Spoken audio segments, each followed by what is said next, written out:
The last time we were with the party, they'd come into a hallway with 3 rooms coming off of it. They did the one thing that a party should never do, and they decided to split up and investigate the rooms. Ricky and Aelith going into a room with a giant floating creature with 4 eyes on long stalks that only seemed to pay them focus when they were both in its direct line of sight.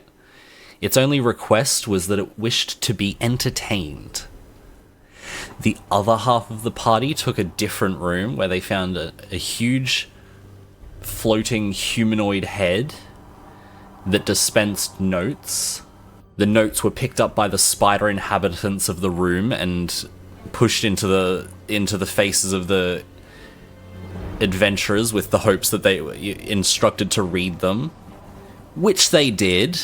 Falling under the spell of the trap, they were in a bit of a stalemate. Ricky and Aelith, after failing to entertain the creature, were ejected from the room, so they decided to check out the final room in the hallway, where they found a large chest that turned out to be a mimic.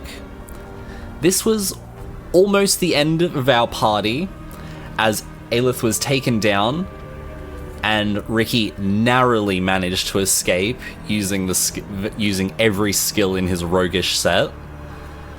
After getting Aelith to the rest of the party in the room, and getting Aelith healed up, they quickly discovered that something seemed to be off about the other half of the party. They did some investigating and managed to break their spell on their friends, and with a party once more full, they quickly dispatched the mimic, completing 2 of the 3 rooms that they had in this hallway. They decided to set up camp before taking on the last room, and they went back to the mimic room, set up their camp, and we returned to a well-rested party, hanging out in a room. What are you guys doing? How are you guys camping? I just sort of scattered just through the room. I didn't know who would be like, if anyone would be like huddling up or anything. So I just sort of threw yous about scattered. Yeah, that's good there. Brilliant. Rivet's still there, but yeah, I'll be controlling Rivet till Zek gets here and can do that again. But yeah, is there anything you guys want to do? Is there anything you guys want to do while you're prepping? You guys are sort of getting ready to go into the next room. Aelith, Ricky, do you want to like relay to the rest of the party what you guys experienced in this room or anything? Yeah. Get them ready for the challenge ahead. The big guy with a big head with a lot of eyes. He wants us to entertain him. That's about all we know. There's a trap door in there as well. And we failed. We did not entertain well. And got kicked out. Alright, so do you guys are you thinking you're heading straight to that room?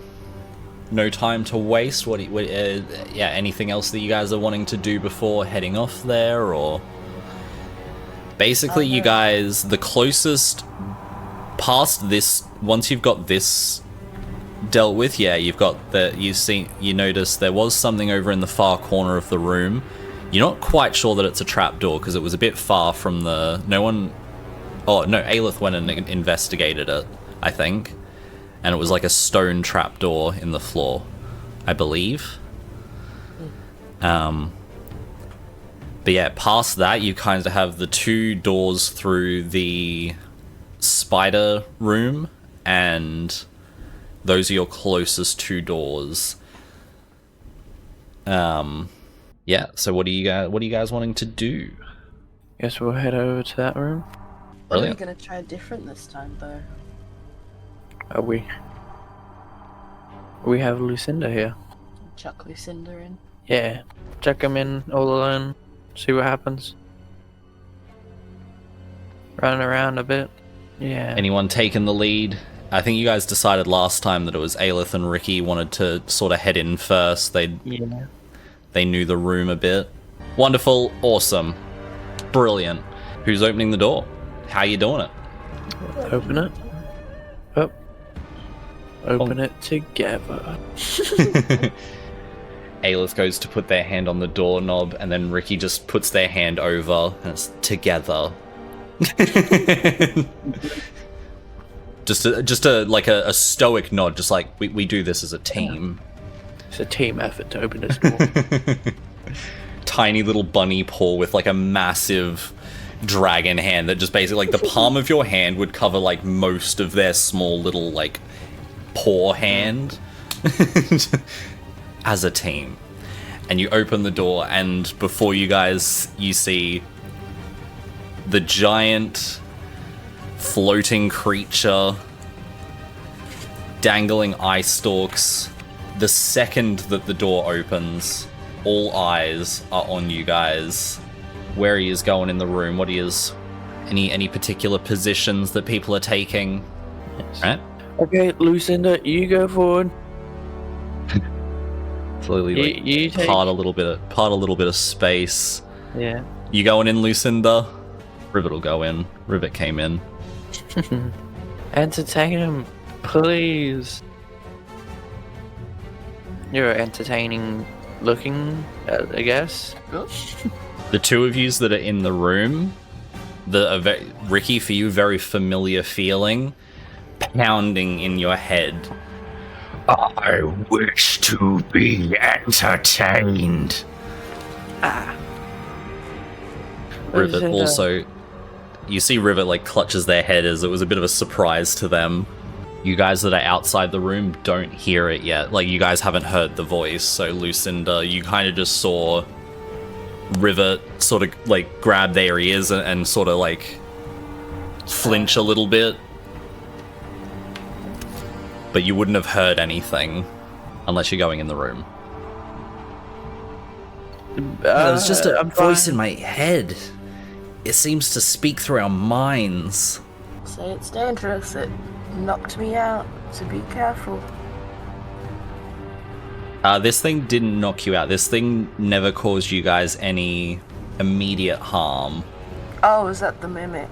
The mimic knocked you out, yeah. Oh, whoops. This thing just put heaps of like gravity on you, and then basically just turned the gravity and slid you out of the room when yous failed like the third time to entertain it.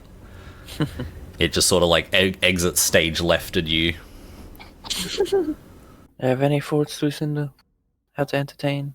We've tried. Another familiar sight. You have all of yous basically have one eye stalk focused on you,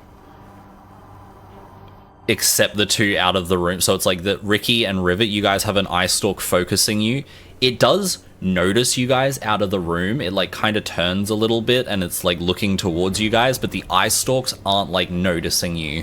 So it's kind of got two of its eye stalks that are just sort of like glancing around the room. They sort of like dart sideways a little, look at corners. If a noise happens, it sort of glances over there and then drifts a little bit and like loses focus. Same as its main eye, but then the two other eye stalks are laser focused on Ricky and Rivet.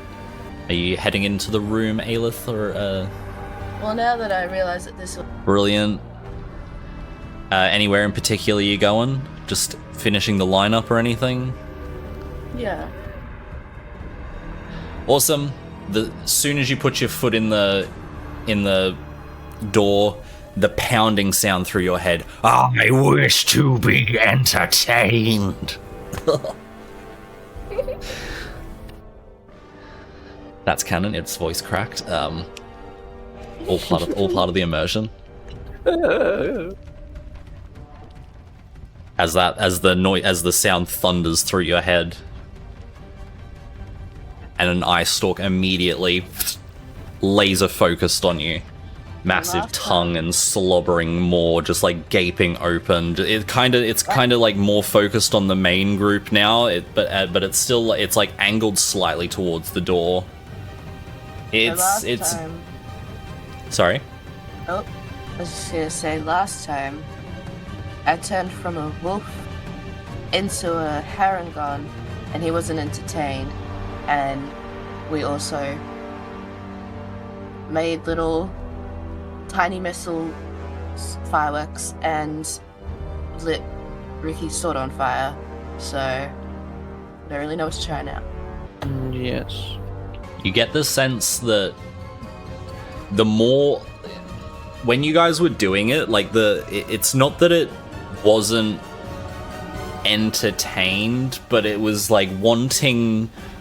It's like it was wanting more. It was like waiting for more sort of thing. So it's not so much that it wasn't entertained, but it was like maybe it needed a bit more to like a bit of like that was. It's like, oh, it was an okay performance, but it's like maybe it's seen that. You know what I mean? Like that feeling of like, oh, I've maybe seen, you know, some sparks and a transformation before, but it's like you need a sparks and a transformation and some pretty lights, or you know what I mean? Like, you know, it's like it was waiting for something a little bit more. So it's not that it was like it's like it's not that it hated the performances. It's just like it was constantly like waiting for a little bit more, and it just sort of like slidges out because it was not that it was like not because it hated it, but it was just like, yeah, this isn't getting any better sort of thing.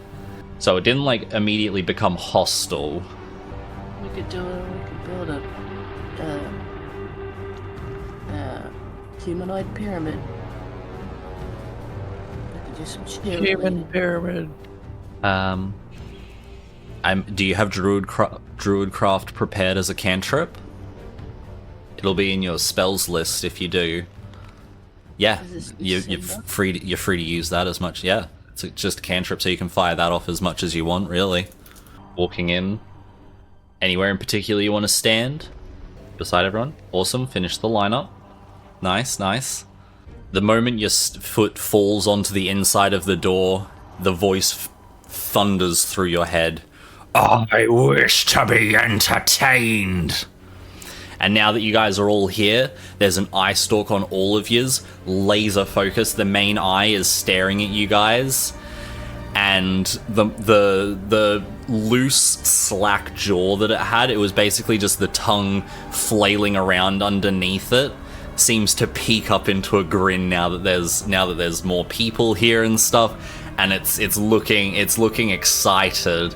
All the eyes are focused. It's almost like a little bit of personality or something came in. Now it's like it's actually like thinking or something, you know. It's like something's behind its eye now, instead of just like focused. The one, yeah, it's focused. Instead of just that one thought of wishing to be entertained, it's thinking that it could happen. So it's looking interested, and yeah, the big grin on its face appears.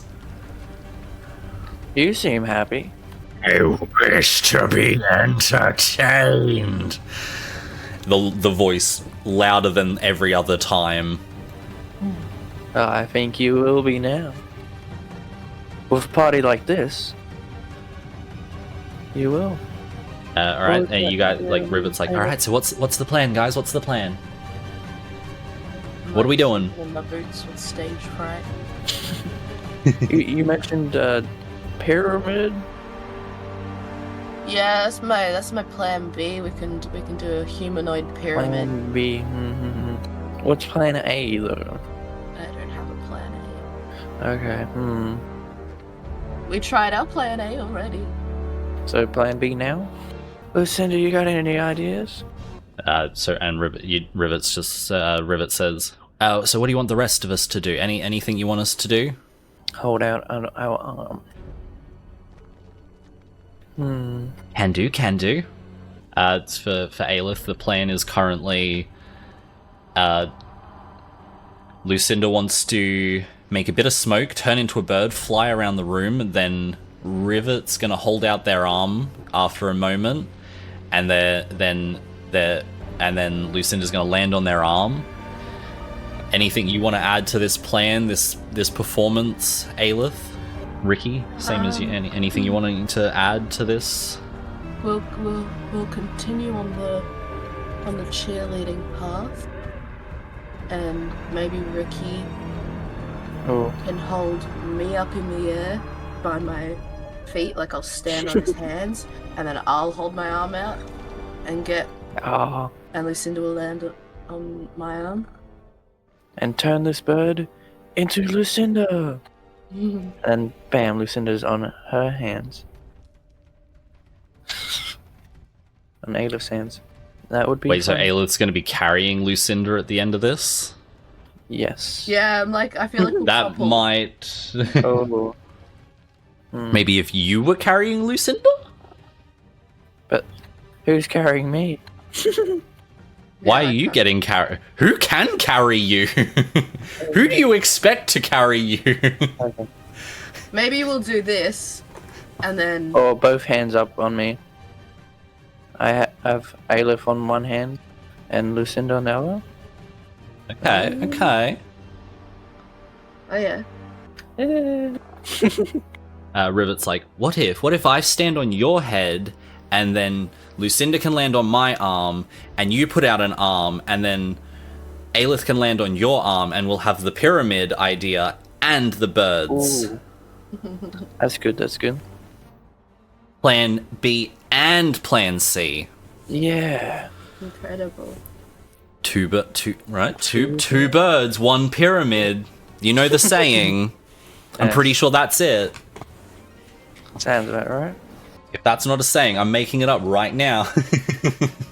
If that doesn't entertain him, I don't know what will. Alright, so hit me with the plan one more time. Hit me with the plan.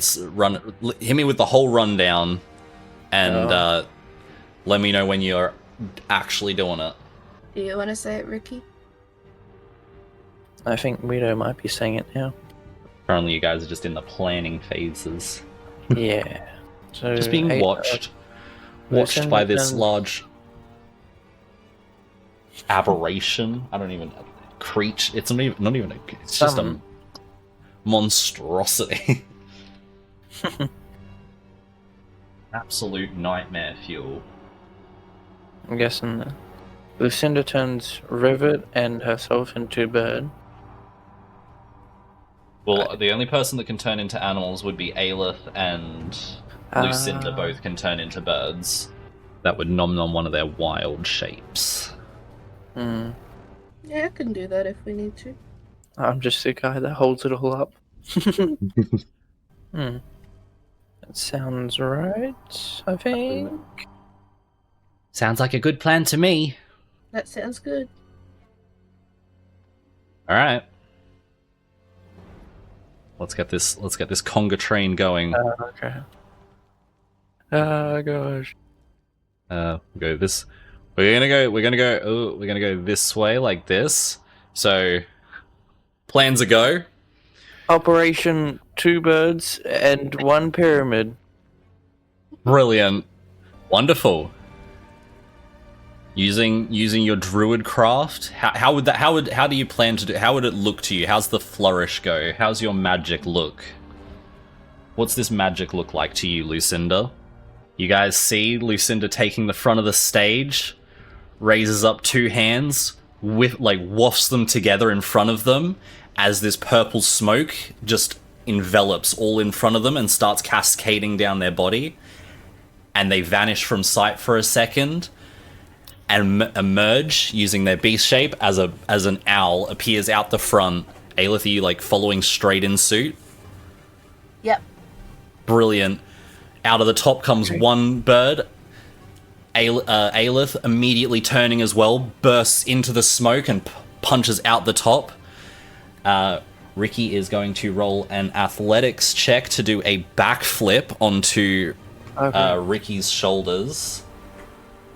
Did I say Ricky twice? Rivet's gonna do a athletics check to backflip onto Ricky's shoulders. Alright. Mm-hmm.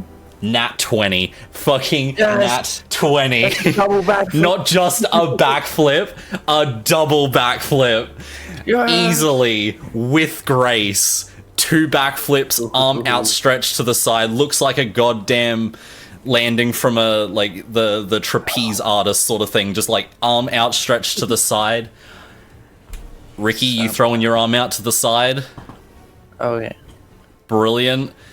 Pyramid is now complete. I'm gonna need everyone to roll their performance check. Yes. I'm gonna say with advantage as well, because this is dope. This was good. This is a good Advantage? one. So roll twice, take the best number. So 21 and 16. So 21. Awesome. It's Was probably that your highest one, Weirdo? Was a 5? 16 for me. Oh no. 16 was your highest one, Aleph? Oh. Hey, Inspiration? if you want to, actually, on that note, I think River will do it. Yeah, why not? It's better. Still take it. I'll take it. It wasn't much better. Yeah, you can use inspiration if you want. You can burn your inspiration. One more roll. Awesome. Nice.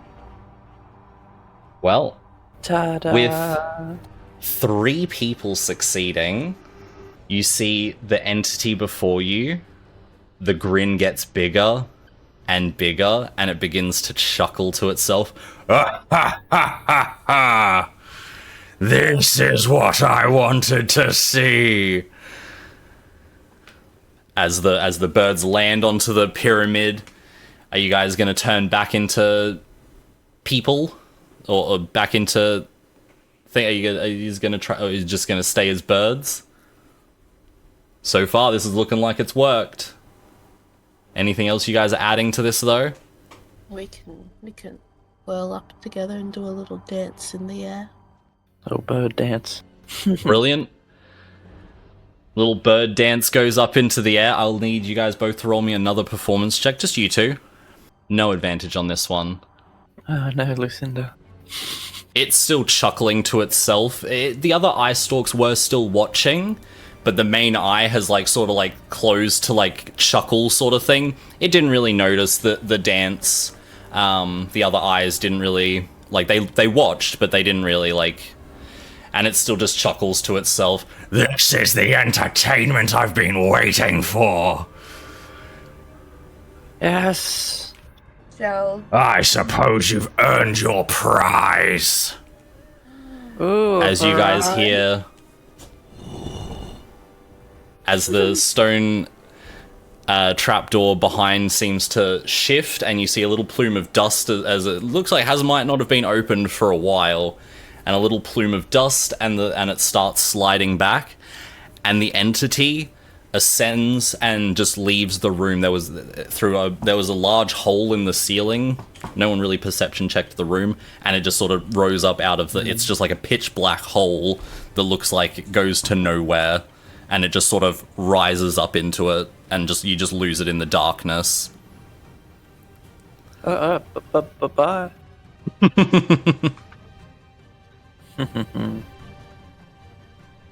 so the creature disappeared? Yep, it is now bunk gone.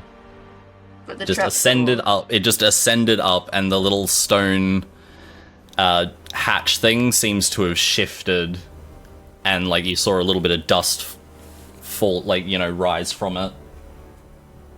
Shall I go check it out? Anyone? That's up to you. Anyone running forward? Yep. Quickly before he returns. I don't think he will, but he might. All right. You guys all crowd around this little tiny hatch, and you just flick it open. Anyone particularly grab? It's a small stone plate, and what appears to have shifted is a latch, basically came out of the flush stonework and raised up, so it gives you a spot to put your hand to grab. Rip it open. Ricky grabs it and rips it open, and inside you guys find there is a small pouch, and there's a small pouch and a dead spider. Oh. What are you grabbing? Small pouch. Dead spider. But it's dead. Why do you need that? The pouch is mine. All right. Yeah, brilliant. Snatching the little pouch, Ricky grabs it. Are you looking inside it? Yep. There is 17 gold pieces and 2 small rubies, or 2 small red gems. Brilliant. That's it. Are you taking the? Are you actually taking the spider, Aelith? Yeah. Brilliant. Scoop up your little dead spider. Stick it in a pouch. I want to see the other 2 places. Other 2 places. Through the door in the... Door in the spider room. I think so. How much money? 17 gold pieces. And yeah, 2 small red gems. Not identified. Give me an intelligence check. A little intelligence check from Ricky. You're a rogue. You scratch your little noggin. Do you remember? Do you recall your training and your? It's a 6. It's a red rock. You're not quite sure. You're gonna have to get it home and have a look at it and look at it against your little books and stuff. Like you'll have to you definitely got to get it out of the dungeon and be out of torchlight and stuff like that. But they're red. 2 red gems. Rocks. Definitely gems. Don't have to say rocks. Definitely gems. Okay. All right. Brilliant. And the party shall continue on into the room with the giant floating head. It's not saying anything anymore. You guys doused the little machine under it. It's no longer working. It's pretty much ruined. Oh, good, Zach. If you want, we could probably just take a little 5-minute break. If you want us, if you're going to be sort of ready in 5, we could take a little 5-minute break and get you, just so you can get in here before we choose a door. Ooh, yeah, let's do that. Let's do that before you choose a door. We'll just take a quick little break, sort of thing, a little bit of an unscheduled break. More like 10. All good, Zach. At least you'll be a little bit closer to door decision, sort of thing. We'll unless there's anything, unless you guys want to do anything quickly, but like in this room or anything, like. But other than that, I think we'll give Zach 5-10 minutes or whatever to get what they got to do, so that they can help make the decision on direction. I think. I'm fine with whatever. Yeah. All right, we'll take 5. We'll take 5, guys. Go grab a little Milo or something. You go grab your teas or whatever. Grab some snackies. Fill those drinks up. Enjoy the music, and we will be right back.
And we are back. Sorry, we had to switch some people around. So Indy will be leaving us right now, but we're back. How's everyone doing? Right, you missed a great one, Zach. You rolled a nat 20. I'll have you know, Zach. If you can hear, I hope if you can hear, you rolled a nat 20. You rolled a nat 20 on a backflip. I was like, fuck it, I'll make it a roll and go with a roll to do a backflip onto Ricky's shoulders. Pulled a nat 20 and made it a double backflip. Oh, it was so good though, so good. I loved that little plan that you guys came up with. Good plan, good hustle. This is homebrew, right? We're trying to stick as much to the rules as possible. There's a few little homebrew rules that we're using, just like your quality of life rules, bonus action potion drinking, and a few things like that. So there's doing a few quality of life doing a few quality of life things.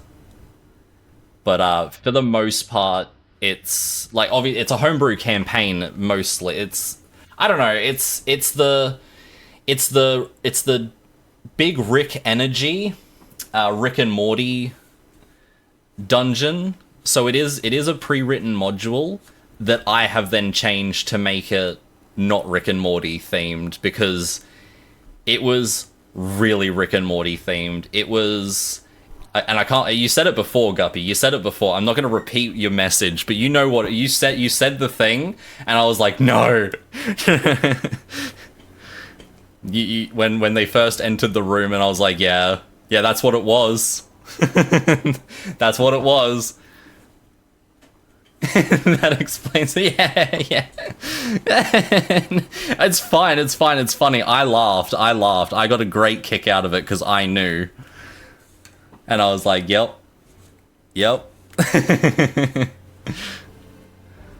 I wanted to leave it. There is a couple of things in there that I left.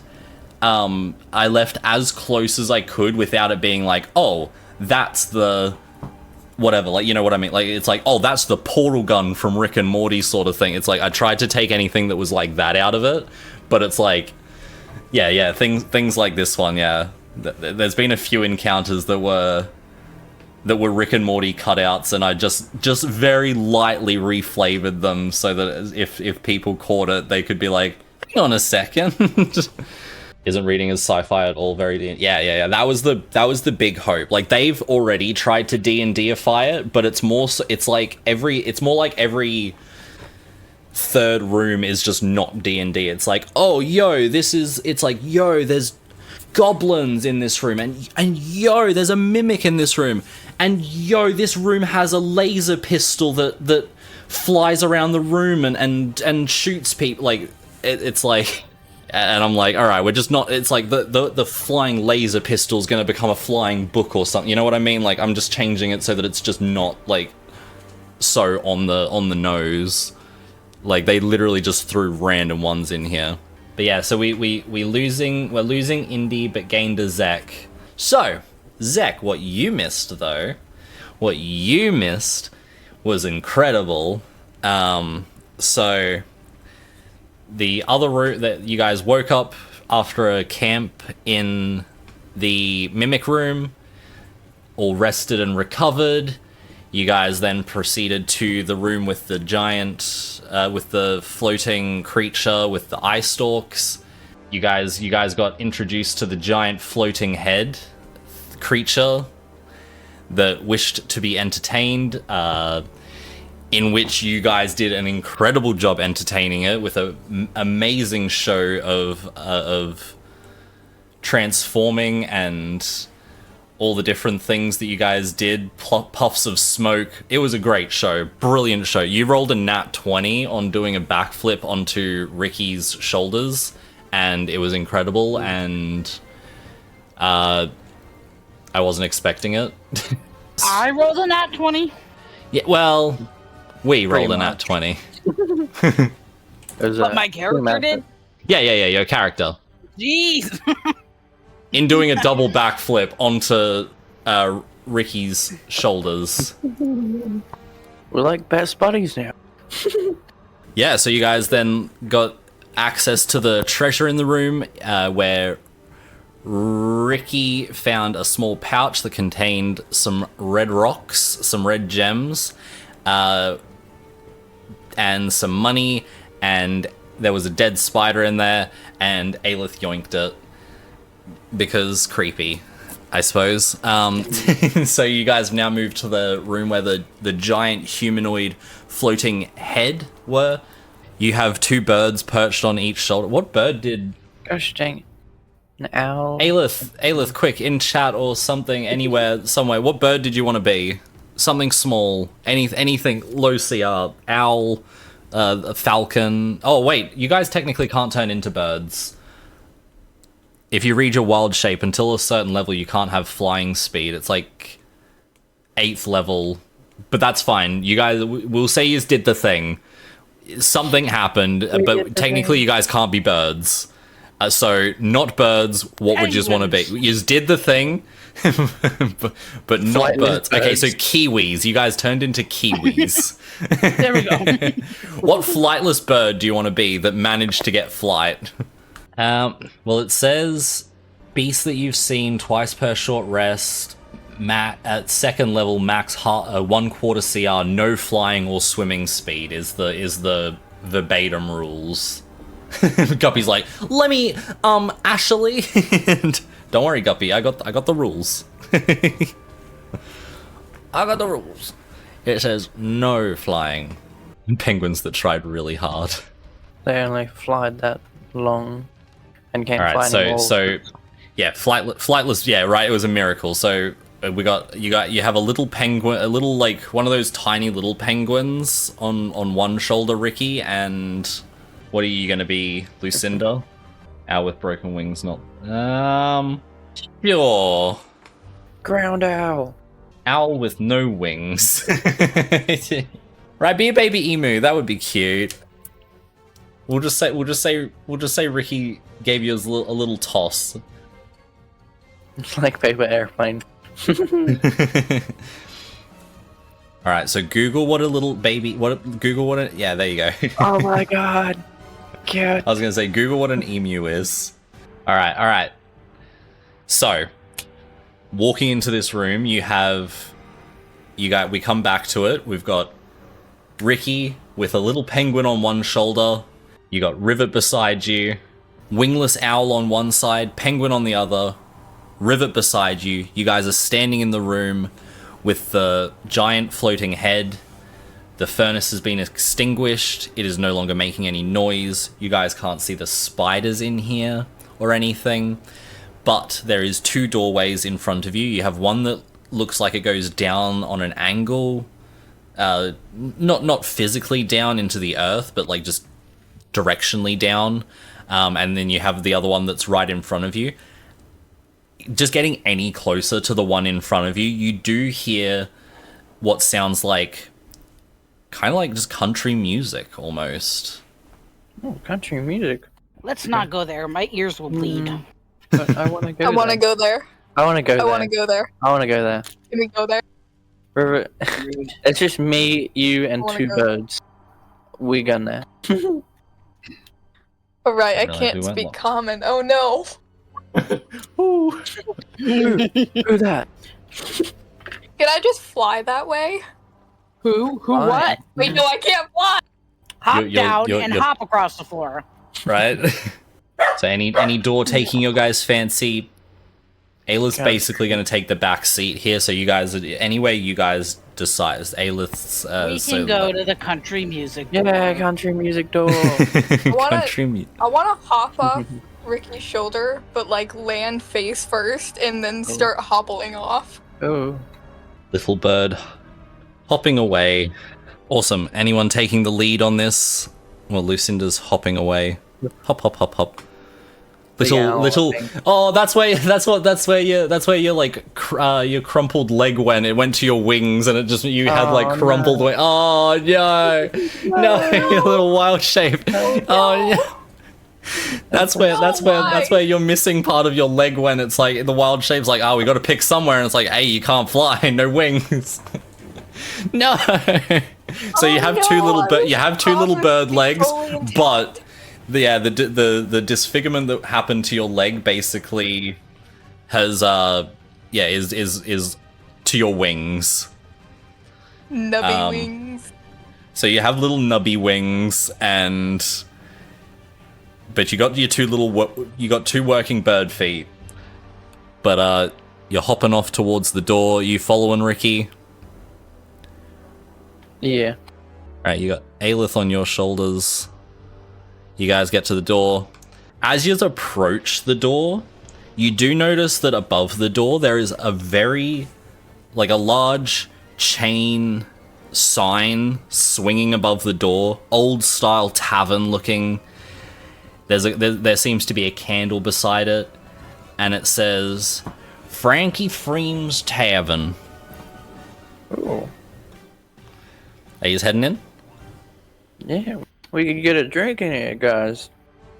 Brilliant. You open the door, and room fills with light, and the smell hits you. You smell home cooked food, and it smells good. It's not like the best smell you've ever smelled, but you know, yeah, you guys have been eating rations for the last couple of days. This is like the first time you guys have smelt real food in a couple of days, so it smells pretty damn good.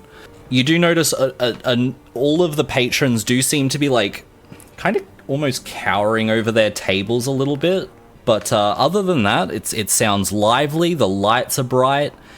Immediately opposite you, you do see a very large beaver-looking creature. It on closer look, it's almost animatronics in nature, sort of thing. But it immediately looks over at you. Hi, I'm Billy. Welcome. Hi, Billy. Welcome. Join us, friends. And you guys are heading in? Yes. Brilliant. You all head inside. As soon as you get inside, the door closes itself behind you. Enjoy what we have to offer. Take a seat. Do you want some food?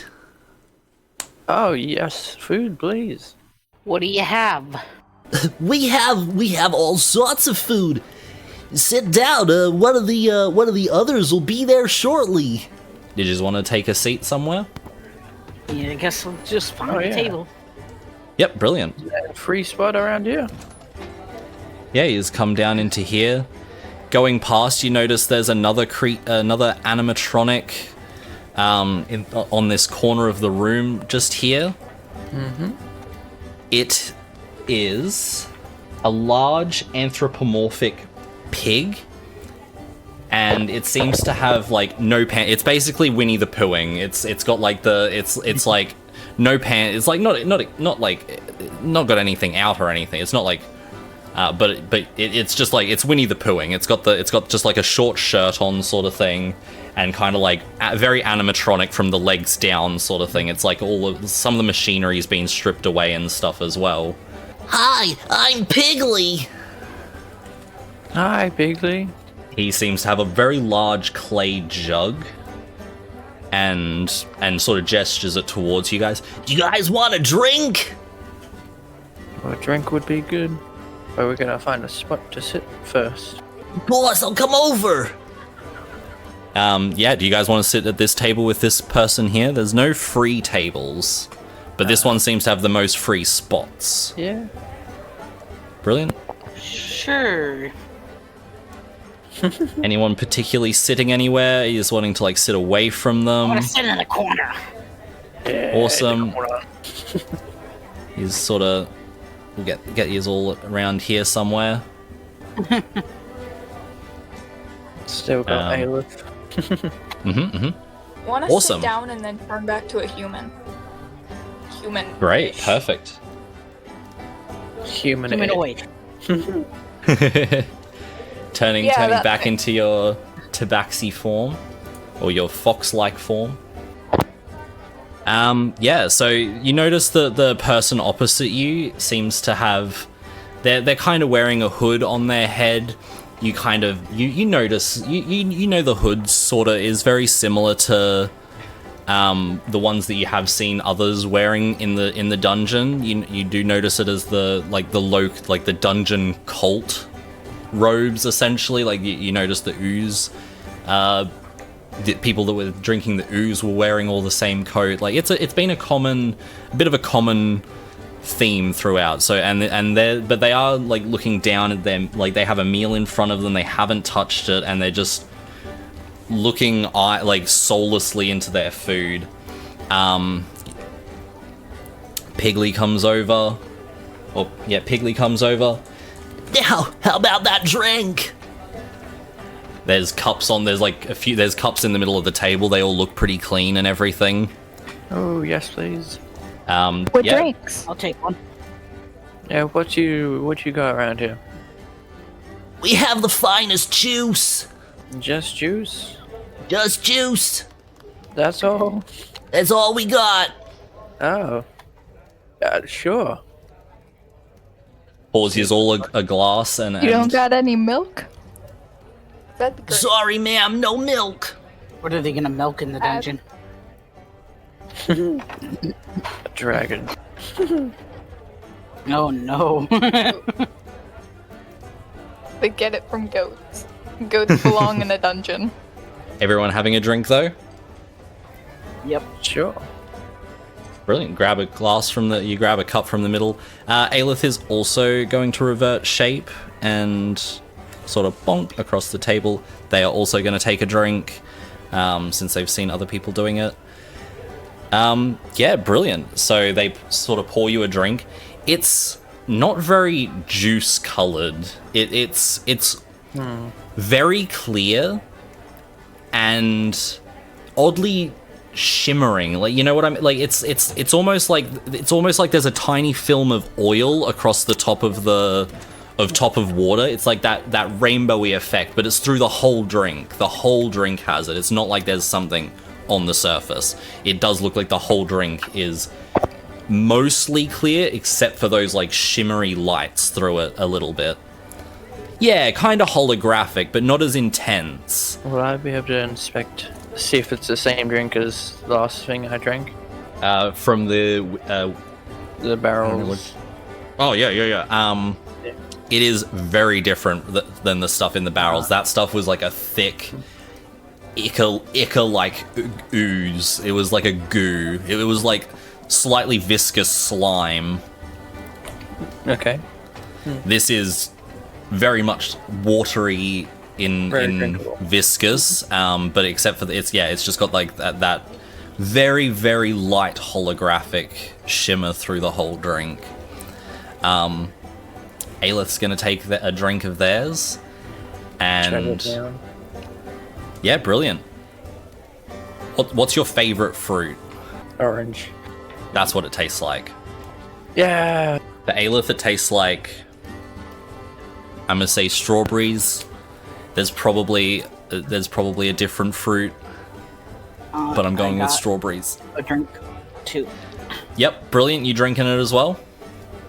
You've watched Ricky and Aelith do it. They haven't really said anything. They just drank it. Brilliant. What's your favorite fruit?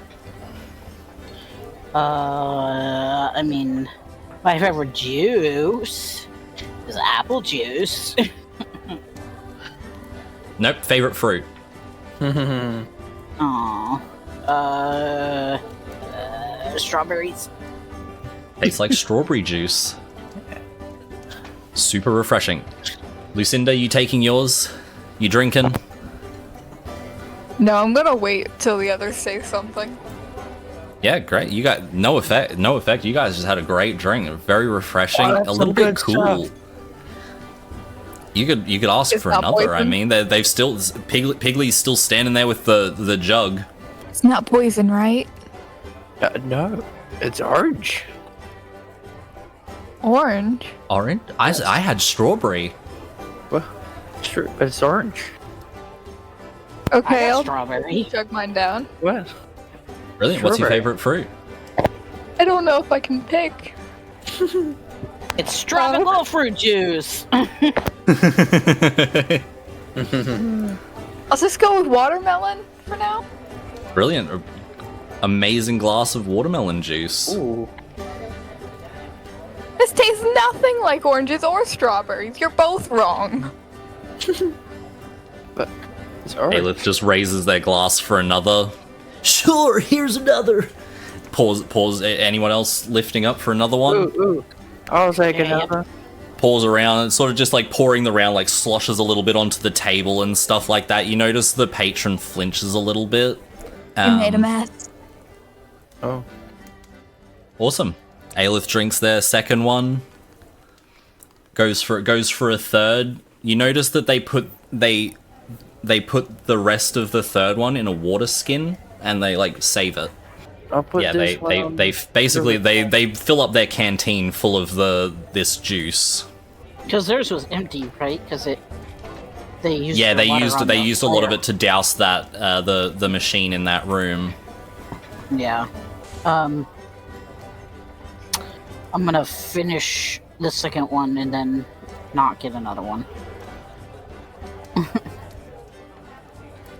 Same for me. Awesome. So yeah, you guys are just drinking. Brilliant. So how about any food? We have bowls of stew. We have and just a blank stare sort of covers Piggly's face. I think that's it.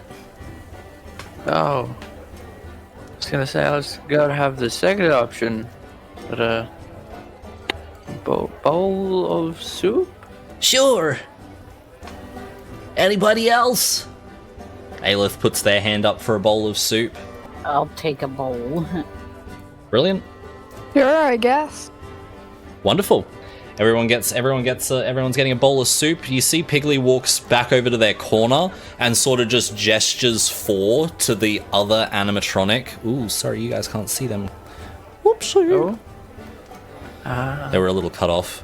The other animatronic in the room, and it is a large, it's a large frog-looking anthropomorphic man wearing a tuxedo, and he is currently cooking, mixing up in a pot and cooking up the food for the party. Yeah, brilliant. They're gonna come out. They've got the bowls of soup.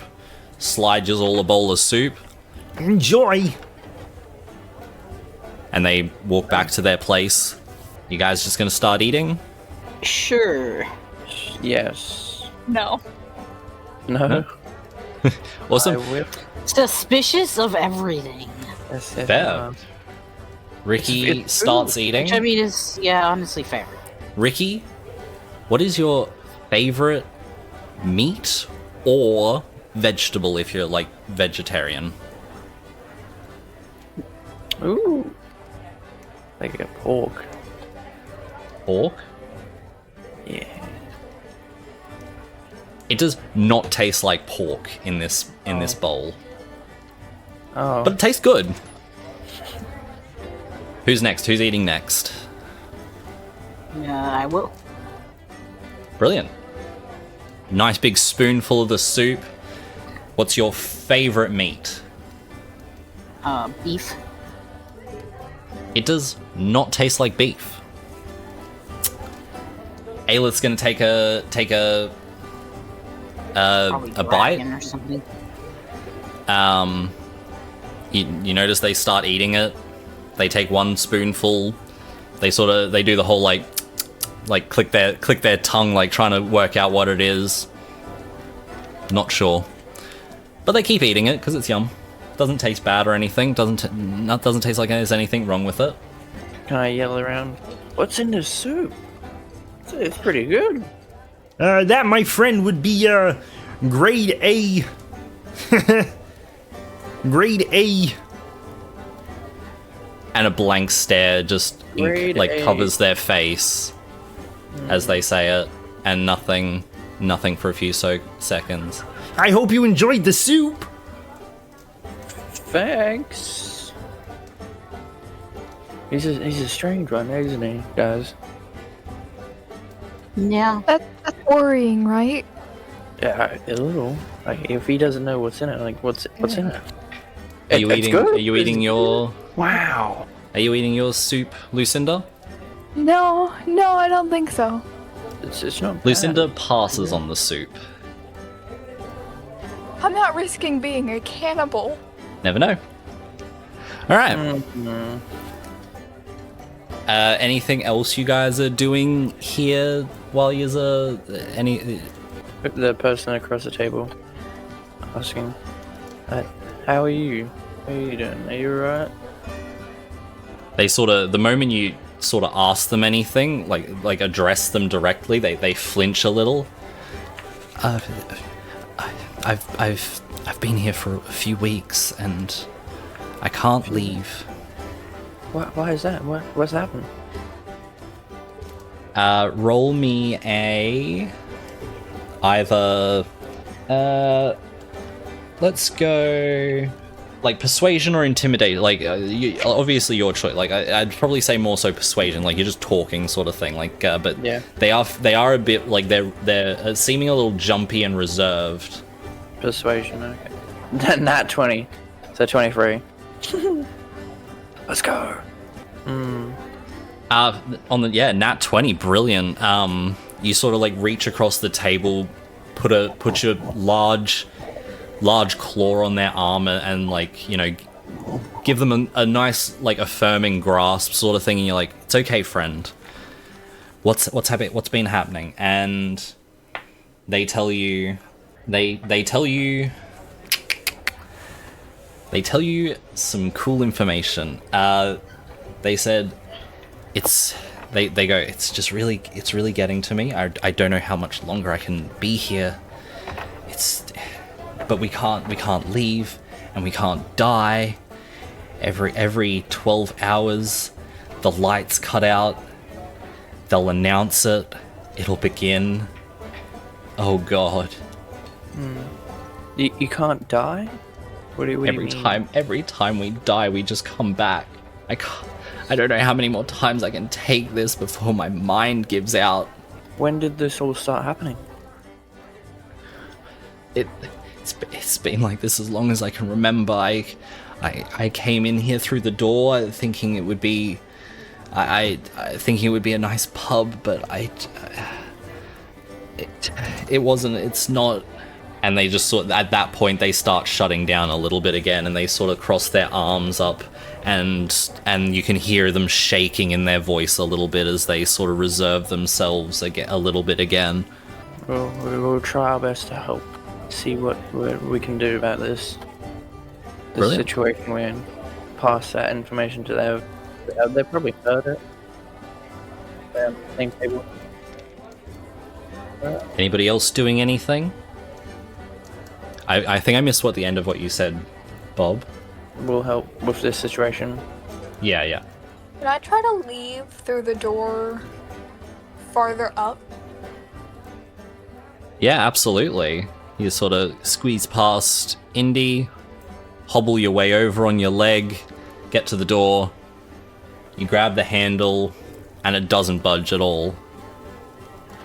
Why would you want... Wrong voice.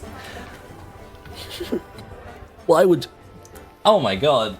Tell me your voice. Why would you wanna leave, friend? Oh my god, it's Kermit. I'm just gonna call over the group. Yep, they're right, we can't leave. Okay.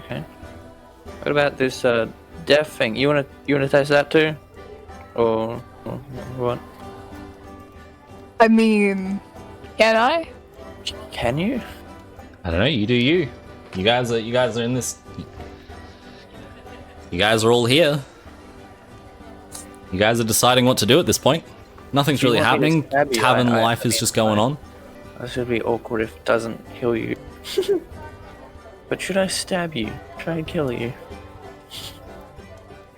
Who are you asking this to? Lucinda. I want to kill the closest one to me. Oh crap. We're not testing on ourselves? What? No, why would we test it on ourselves? They said we were invincible. We can't die. That's a good point. I was wanna thinking be testing invincible. ourselves They said that they were invincible. We don't know if we're invincible, and I don't want to test it. I kind of want to be invincible. I'm gonna test it on Ricky. You can test it on your... You can try. Is that what you guys are planning to test it on each other? You guys are... No. I'm gonna test it No. on the patrons. Hey, you guys, if you guys want to discuss it, if Ricky sounds down... I'm down. 100%. No. No. No, absolutely not. No. No. He says we're invincible. We are. So No, far, no never one's said died. that. No They one's never died? said that we were invincible. They said that they were invincible. You can't die. How did you test this? What are you doing? I've asked him. You've asked it. Can't die. What? How did you just test this? We didn't need to test it. They did. They showed it. They showed us, and the fact that we came back and we're still here. That's how we know. they kill us? So, did you eat something to get here? I want to test it. Did you eat, drink? What happened? I want to test it. I came through a portal, thinking that I would come to a nice pub. Go for it. Yeah, roll to hit. You going just for the closest commoner? Oh crap! Yeah, sure. Brilliant. Roll to hit. What do you want me to do? Whatever you want to hit them with. You do you. I'll do the cat claws, and I probably missed. I got an 8.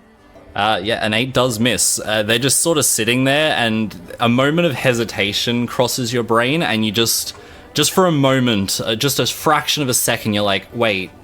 And you throw the claws out, but they just miss. I don't think your brain wants to do it. Are you sure you want to go through that instead of testing on us? You wouldn't Test it technically on be able to you see that instead. far. You're technically discussing with Rivet whether they're shooting you. Want to shoot me? You didn't see that strike. That would have been. That's just a weirdo strike. I don't even think the tavern goer noticed. Can I try again? Sure. That one's a lot better. That one definitely hits. 21. For sure.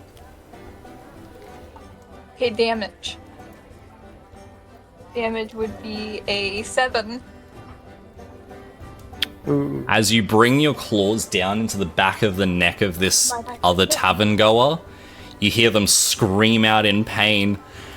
They haven't even made the announcement yet!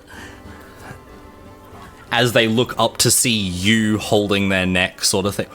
Why? And you see I'm testing you something. see a woman with long hair and a child next to them, and the child starts no. crying. Oh, wow. I'd say you technically had surprise. So that's your surprise round. They didn't die, so you didn't do enough damage, Sheely. Like, you Sheely didn't kill them, let alone testing whether they're coming back. So you technically can. It's back to your turn if you want to try attacking them again. You guys at this point would definitely hear the screams from the other side of the tavern, and you guys now see Lucinda on top of another one of the other tavern goers, with a kid crying beside them. Testing something. We're supposed to test on each other. Shut up. I'm just gonna No. Why? sit back and watch. Why would we test it? I'm trying again. Brilliant. Roll to hit. Why? She's flailing now underneath your arms, and you bring the claws down and scratch the woodwork beside them. They manage to.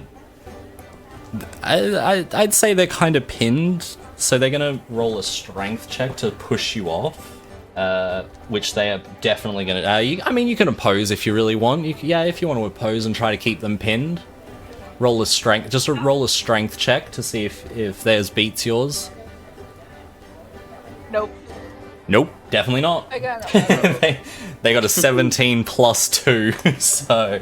Oh no. So yeah, they managed to worm their way out from underneath you, and they just immediately push themselves to the corner. You would have been one step forward. They just push themselves over the table and stuff, and into the far corner, and they're just pleading. They're just like, why? I'm testing something. They'll come back, right? They're just incoherent, just like scrambling to try to get away from you. I don't even know if they've got anything that they could do in this point. No, you're out of range now. They can't do anything. So they're just scrambling to get away with you, and their turn ends. I might be pushing more towards chaotic evil now. You doing? Well, you've put me in a situation. Well, now. No. I didn't put you in any situation. You gave me the chance to You try to wanted to kill these test those people who will probably come back. That's a lot of probablys and situations. What's your move? Anyone in the rest of the party doing anything? You guys are just sitting back. No, we're fine. We're just watching this. The Guys, I think animatronics I'm late. haven't done anything either. Why did I do this to myself? They're softer enough. But that's why we're testing on Good question. ourselves. The question is, what do you do now? I mean, I started something, might as well finish it. Sure. Oh. You follow and scramble over some tables. Nope. I got a 9. Does actually hit. Just. Barely. Oh wow. Barely. By the skin by the skin of your teeth. Oh, That and I is got enough 8 that is enough damage to knock them down. And their corpse lays lifeless on the floor. Oh yeah, I'm definitely chaotic evil now. Now what? They Don't know. seem What are you guys doing? dead. Now I live in regret. Are you heading back over to the table?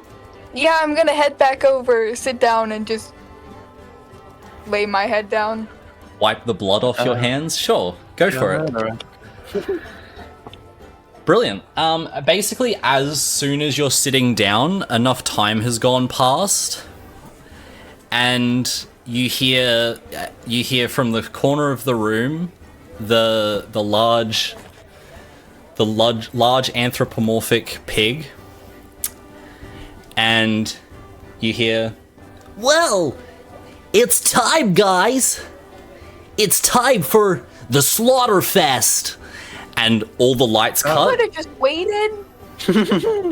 and all the music cuts, everything, all the lights dim, and then it slowly all creeps back in. As before you guys can even notice, the large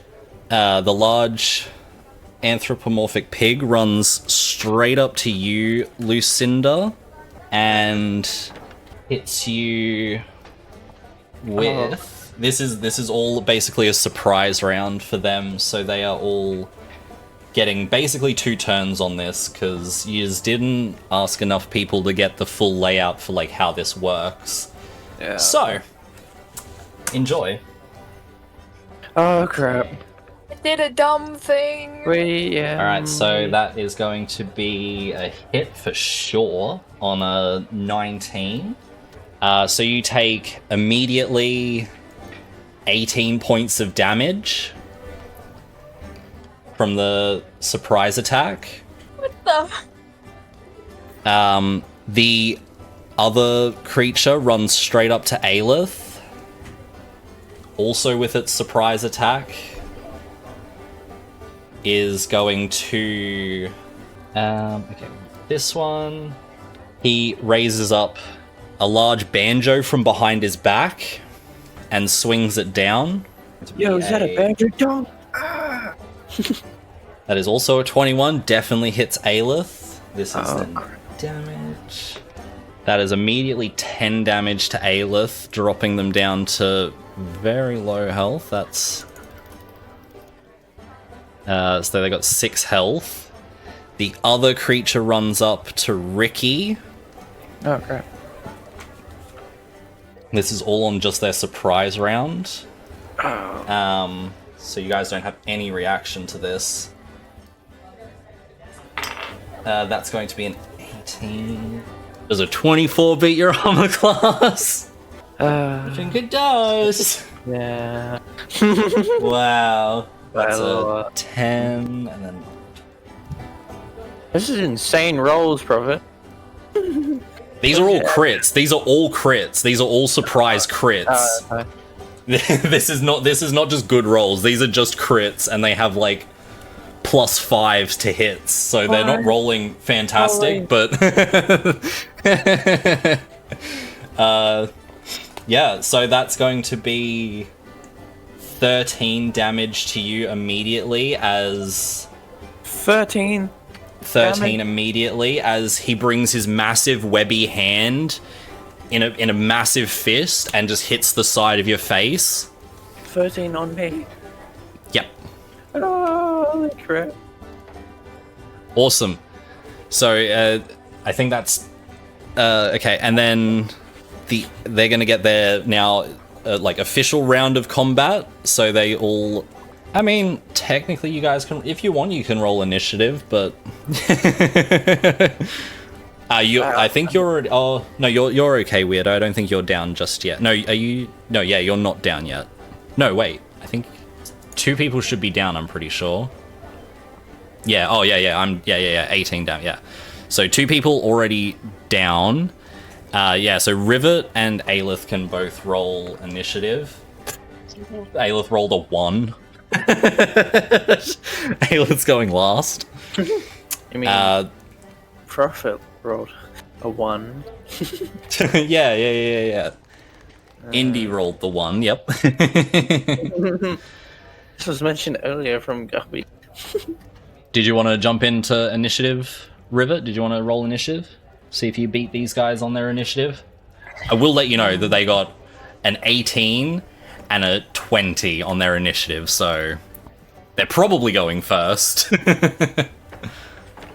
Definitely. I only got 12. Yeah, brilliant. Awesome. So the onslaught basically continues. The owlbear stamps over Lucinda's body on their way to Aelith, hitting them with their normal hit now.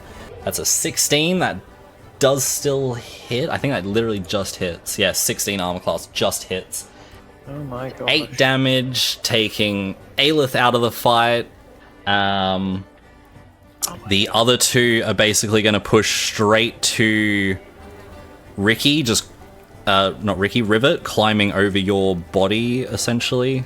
And they're both going to take their attacks. A 19 to hit. Yeah. Brilliant.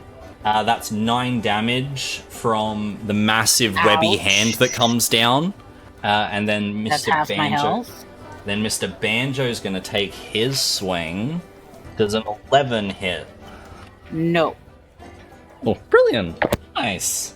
So the Banjo doesn't hit, so the misses the Banjo, so you can take your turn if you want. It's you versus 3. I'm just going to move Ricky so for how a does second. Double-handed work. So if you have... Would I roll to hit both? Or just So, one yeah, and then the other? with your... What do you got on you? I don't think you have anything that can do... Oh, you could have a sickle in your offhand. You could have sickle in one hand, hand axe in the other, if you wanted to. Yeah. That's what I was going to do. Yeah, brilliant. So yeah, you just roll to hit with both of them, and then if they hit, roll damage with the ones that roll damage. Whichever one's in your offhand, though, just doesn't get your proficiency. So if it's like a D6 plus 2, you Yeah. just don't add the plus 2. The hand axe definitely hits. I got a 22. Wonderful, awesome. And I got Who a are you 16 striking hit cycle. against? Anyone? Any Oh, particular? good question. You got the giant frog one above you, and you've got the one with the banjo on its back to the side of you. The frog dude. Brilliant. Okay, so I think they both hit because I got 16 for the sickle. Yeah, both hit. Awesome. Okay, Roll damage of the hand axe first. so the hand axe does 8 damage. Wonderful. A couple of And metal sickle fragments go does- flying. So the damage, do I still get the damage proficiency or just was it just No, so not the plus 2 from your okay, so it's proficiency. just 3 then. Brilliant. So total... Two quick strikes. 11. Ting, ting. And you see some metal fragments flying off. Yeah, nice. That goes back to the owlbear's turn. It's gonna just stomple over some more people and get into this corner so that it can hit you. Raises up its little hand and misses. The next one grabs the jug. 18 hits, right? Yeah. Brilliant. So that's that one to the other side of the room. Yep, Porto. I heard it on the floor. That's 6 damage from the big jug coming down and smacking you. And then then we take the we'll go with webby hands. The toad's the last one to hit you. Alright, brilliant. That's going to be a 17? It hits. Nice. I promise, I'm on your side as well. God. Uh-huh. And that's another 10 damage on that one. I'm dead. Brilliant. Holy crap. The entire party laying on the ground. You guys take the all this has happened in like a split second, and you guys sort of you feel your spirit raise up over your body, and you're watching the rest of the scene unfold before you guys. You're basically standing there in like third person, and you watch these creatures move around the rest of the room, grabbing the patrons, snapping them, throwing them against the walls. It's a vicious scene, and they kill everybody in the room. Everybody. They then move back to their positions in the corner. They slowly get back into position. The music stops for a second. All the lights wave. The music starts again. Just a brief little oof, as almost like a shutdown and reset phase. And you guys watch as your bodies, the damage that happened to them, starts healing on your corpses. Lucinda is the one that notices the most as their prosthetic leg pops off and their foot completely grows back. You now no longer have any of those. You have no longer have any of your disadvantages. You're good for all your checks again. You got your movement speed back. You're all good. Don't need the prosthetic anymore. It like sort of popped off as the foot grew out, sort of thing. But you guys all see your bodies heal. The rest of the commoners, there was bodies split in two, and they literally, you watch the two halves slide across the floor, join together, and heal in just as a miracle almost. And then a massive white flash, and you guys are all back into your bodies, sitting at your table, and basically you remember everything. You remember all the feelings of dying. You remember everything. But you're back, and you're in perfect health. So heal all your damage that you took. What are you guys doing? Guys, it worked! We're invincible! Oh my god. We're invincible. Hey, I got my Well, foot back that was now. a bloody way to try that out. Yeah. We're invincible now. We can beat everything. We're so cool. You guys are sitting here, and the one with the big jug comes up to the table. So, any drinks? Can I hit it? I Sure. want to hit Oh it. my lord, please don't. No. Why? It's not a person. Technically. You guys taking any drinks or anything? They're holding the big jug out again. Not this time. I don't. I'm don't invincible, know. sir. I'm invincible. I don't need it again. Okay. Just call out if you need anything. And they walk back over to the corner that they were in. They generally, occasionally, like, they'll go to the other tables and offer water and food and stuff. It's just, they go back to family-friendly diner experience almost. Okay. What are you guys doing? We gotta act fast before the timer thingy again happens. What do you think? But can we all agree that we're gonna try to kill things? What things? The animatronic thing? The things that killed us and that are probably keeping us here? I'm not sure if we can kill them. It would be very tough. We gotta Worth get a out shot. there, exit, leave before it happens again. I don't think we can. That's Persuade the them point. somehow. I don't think we're gonna persuade these things.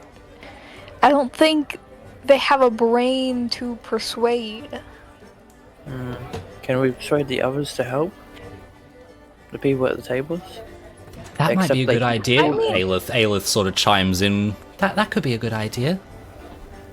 I mean, I killed one of them, That's so what I'm I don't thinking. think they like us very much. Yeah, I don't know. The enemy of my enemy is my friend. They might be wanting to get out of here as much as we Yeah. do. Can we try and gather them up? Gather those guys up? Sure. How are you doing that? People at the table, come over here! That type of... Awesome. Roll me a persuasion check. This one's going to be hard to like get them to all come to you, sort of thing. These guys have like, you don't know how long these people have been here. Like they've all like, you haven't really seen any of their face. Like the only faces you've seen, you barely saw the face of the person that's at your table. They're still like looking down, cowering in their food a bit. that one. You saw the look on you saw the face of the one in the corner, Lucinda, but no one else. Everybody else, you'd have no idea what they look like. There are a few more people that are on the board. Like there's probably, as you guys are now looking around, there's probably close to like 10 people in here at the tables. But of the ones that you see, there's only about 4 of them that are of what you guys would consider like able body / mind to even consider like asking them for help, like there's a couple of people in there that look very old and not in the kind of like, oh, he's an old powerful wizard. They look old and sickly, like they look like they're like old and frail, like. And then obviously there's a kid over in the corner now with the woman. The kid moved closer to the woman now that they're back alive. Oh, that's actually not the kid, sorry. The kid is just next to the woman. I got 4 with the nat 1. So yeah, nat 1. Basically, no one looks up from their dish. Like no one took any notice of that. The one at your table sort of was just like, I don't think anyone's going to be standing up. But I think most people are too afraid to move. Yeah, I see. Do you have any ideas how to escape this place at all? I honestly couldn't say. I portaled in here trying to find a nice place for some food, and it's nice here. It's nice here. I thought we'd found a good place, but then we tried to leave and we couldn't leave, and then everyone started dying. Over and over again. Well, I think we have plenty of time to escape, even if it takes a few tries, which is not a good thing to say. All right, you guys doing anything else? What do you guys? What's the plan? I'll get you to roll me another persuasion check for like the person that you're talking to, like just because you've kept chatting to them. Yeah. 21. If you manage to get some other people involved, I suppose I can throw my name into the hat of trying to help. I'm not sure what I can do, but I can certainly try. Okay. Glad you're on our side. I mean, you can't be on the other side. I'm actually gonna get up and go over to the other tables. Yep, brilliant. Anyone in particular? Kind of just like in the middle of all 3 of them. Yeah, sweet. We'll say you're like, yeah, basically in the middle of them. Hey guys. Hey everyone, you want to get out of here? You notice some of them look up, sort of thing. The lady in the corner is the most hesitant, sort of thing. I don't think I'll be going anywhere with you guys. If we all work together, we might be able to kill these things and get out of here. Very hesitant looks on their faces. Roll me a persuasion check for the... We'll go with the lady in the corner first. She is going to be the most difficult to convince. 12. I don't think I'll be trusting a party that immediately goes to killing people. Yeah. Tucks themselves into the corner, scooches the kid closer I to them. shoot a glare over at Lucinda. Lucinda? I should have just killed Ricky, I guess. Exactly. That's what we were saying. What about the other 2? Can I persuade them? I mean, Yeah, you go ahead. killed the other cultists. I'm not Only sure. one of these people is wearing cult robes. The one at your table is the only one wearing the cult robes. The other ones are in various other garments. The bullies from before. Last And session. 17. 17 Is that was the for- highest I got. What was it? Sorry, I missed. What did you roll? 2 for the other 2? Did you just roll 2 for I rolled one? 11. 1 for each of them. Yep. 11 for the first one, and then 17 for the second one. Going just down the like map sort of thing, so the one that's right in front of you first. Sure. Awesome. The one right in front of you, also very hesitant. Was I saw what you did to. I saw what your party did to that lady. Hesitant. It's not a no, but it's like you might need some more convincing. That makes you feel better. But the one below you, you do notice you gain some attention from. I suppose I'm a little tapped out of resources, but I'd definitely be able to help. Are you an adventuring party? Yes, we're just trying to make our way through the dungeon. The moment that you said yes, she bursts into tears and basically leaps to your feet.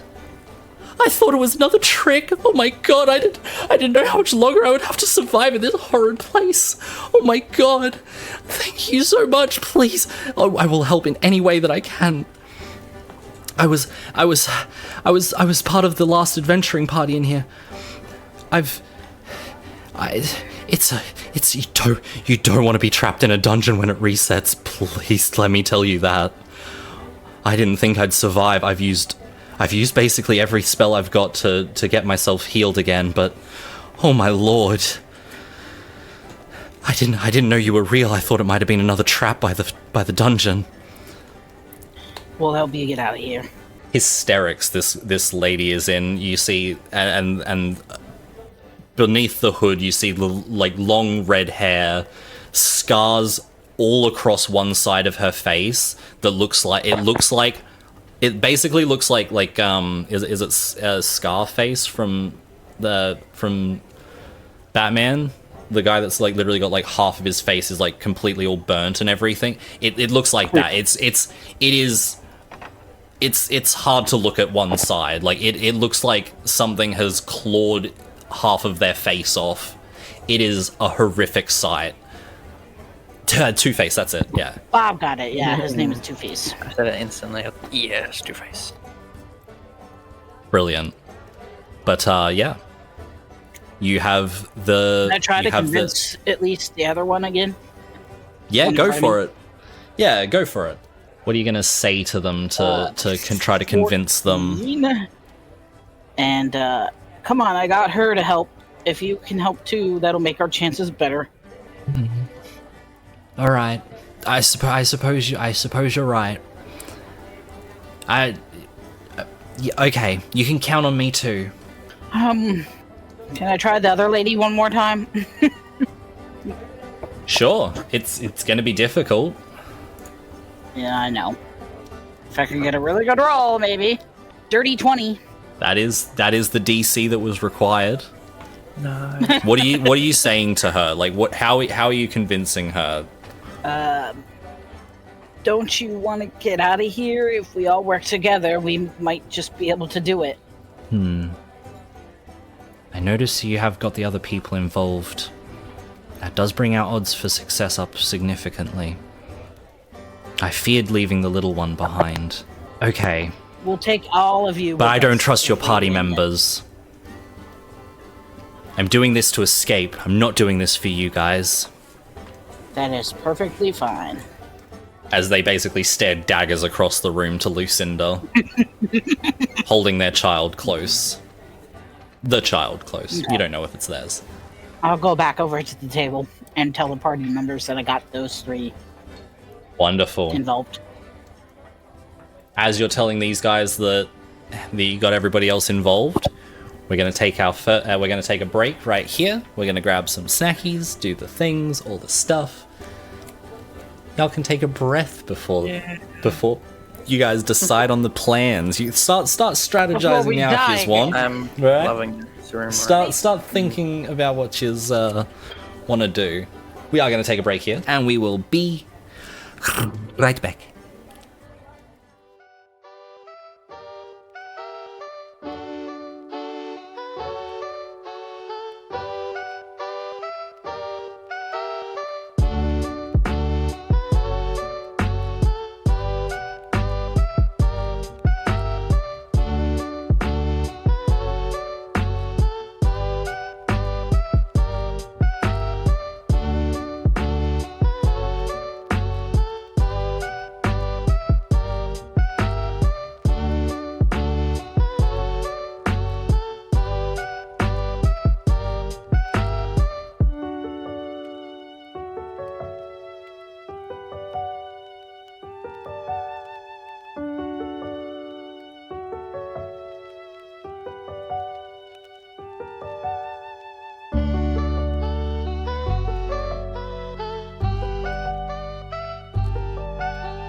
And we are back.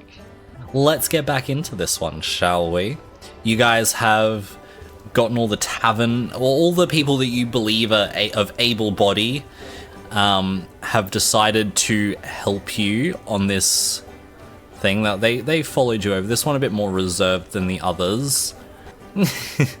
Lucinda is head in hands, feeling just regret. like staring daggers at Lucinda. You and the other NPC. Yeah. So much regret. Yeah, so you get the little group together. Is there any planning you guys have thought about / wanted to start putting into motion? Is there anything you guys want to like specifically like these guys go after this guy, or are you wanting to like go check out like how, like, you know, I mean at this point, like, you know, they're not attack, they're like super family friendly until the thing happens. You could go like inspect the enemies a little bit to try to gauge which one you might think you want to send the whatever you guys want to do. So you guys if you have a plan or something, you can inspect the owl bear. Brilliant. Ricky's going for a Rivet's going for a little gander down there. Aelith is going to tag along with you because they also want to scope out who they think the strongest is. They're going to give you a little hand, so you go ahead and give me a little investigation.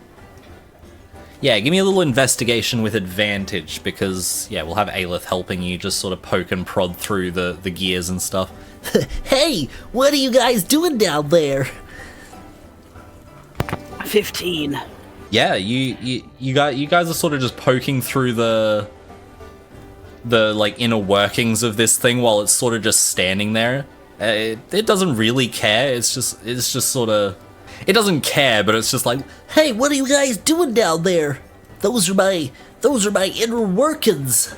there's a lot of everything in this thing seems to be pretty solid. Like all the cogs are heavy, and like you know, you were sort of like poking around with like little bits and pieces that you like picked up a little stick off the floor, like a little splinter, and like you sort of poked it into some of the cogs, and it just grinds the bit of wood sort of thing. These are like some solid gears. This thing is built of sturdy material. This thing is solid. Okay. Can I go and investigate? What is it, like a pig thing? Yeah, In the middle? anthropomorphic pig in the middle. This one's sort of... This village is also going to follow you around sort of thing. They're just sort of staying away from Lucinda. Yeah. I don't blame them. We'll have these ones sort of went and hang out near this person. This person would rather stand next to the animatronic that murders them over and over again. But yeah, you guys go check out this guy up here. I'll say again, advantage, Aelith will help you out sort of thing. So give it a little look. Dirty 20. Brilliant. That one's a good one. Yeah, so this one definitely made of not as solid construction. Like when you put when you sort of, same thing, you sort of like poke around the insides of it with a little bit of floorboard twig sort of thing. Nothing like, you're not like stabbing in there trying to like stop the mechanism. You're just seeing, like testing their like how rigid they're put together and stuff. Like you give them a little rattle to see if there's any loose parts or anything. Did you guys want a drink? Well, what are you doing down there? As you're poking around, and you notice there's a few things that sort of like there's a few things in this guy that are like a little bit of gum holds this, and not that bad, but you know it's that you notice that there's been a few like repairs sort of thing. This one isn't as well put together. And the last one. Awesome. Head up to the frog. Give me a same thing. Rolled terribly on that one, so I only got a 10. On a 10, about the only thing you can notice is it looks very similar to the other one, except the hands look pretty pristine. Like They're definitely they're well made, they're sturdy, and they're the only thing that's a little bit different to the rest of the body, and the rest of the body kind of looks like the other one, except has the suit on and stuff. You can't really, you know, the suit blocks out a lot of you can't really poke in there and see too much, but maybe. It's pretty close to the other ones in shape and everything. Awesome. You see any off switches? If only. No off switches were found in the searching of these animatronics. Be like a cartoon where the off switch is just like a giant button on the back or something. Yeah. They're actually wound up by big keys in the back.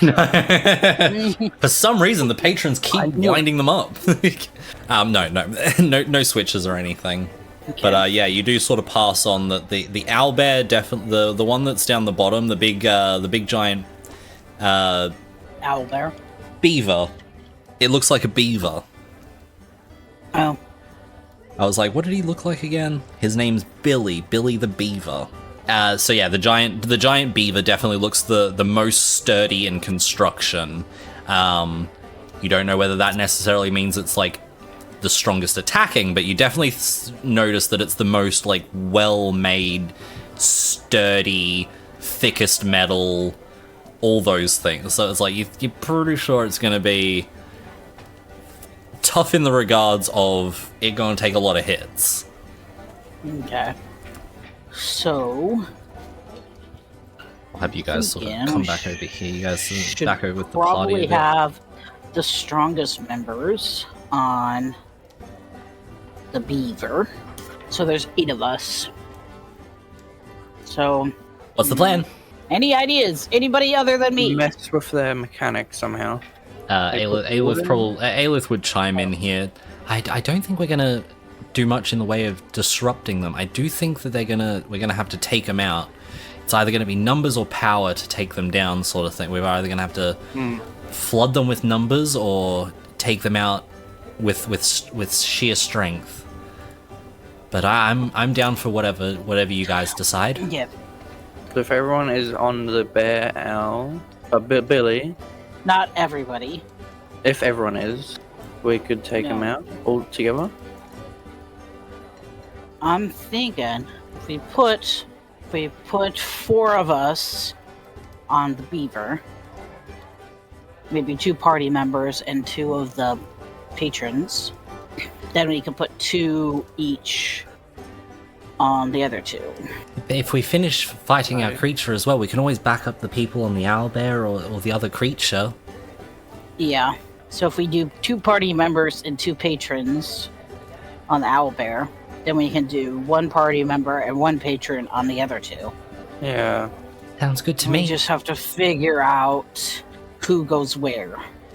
So I'm thinking we should put our highest armor class people on the beaver.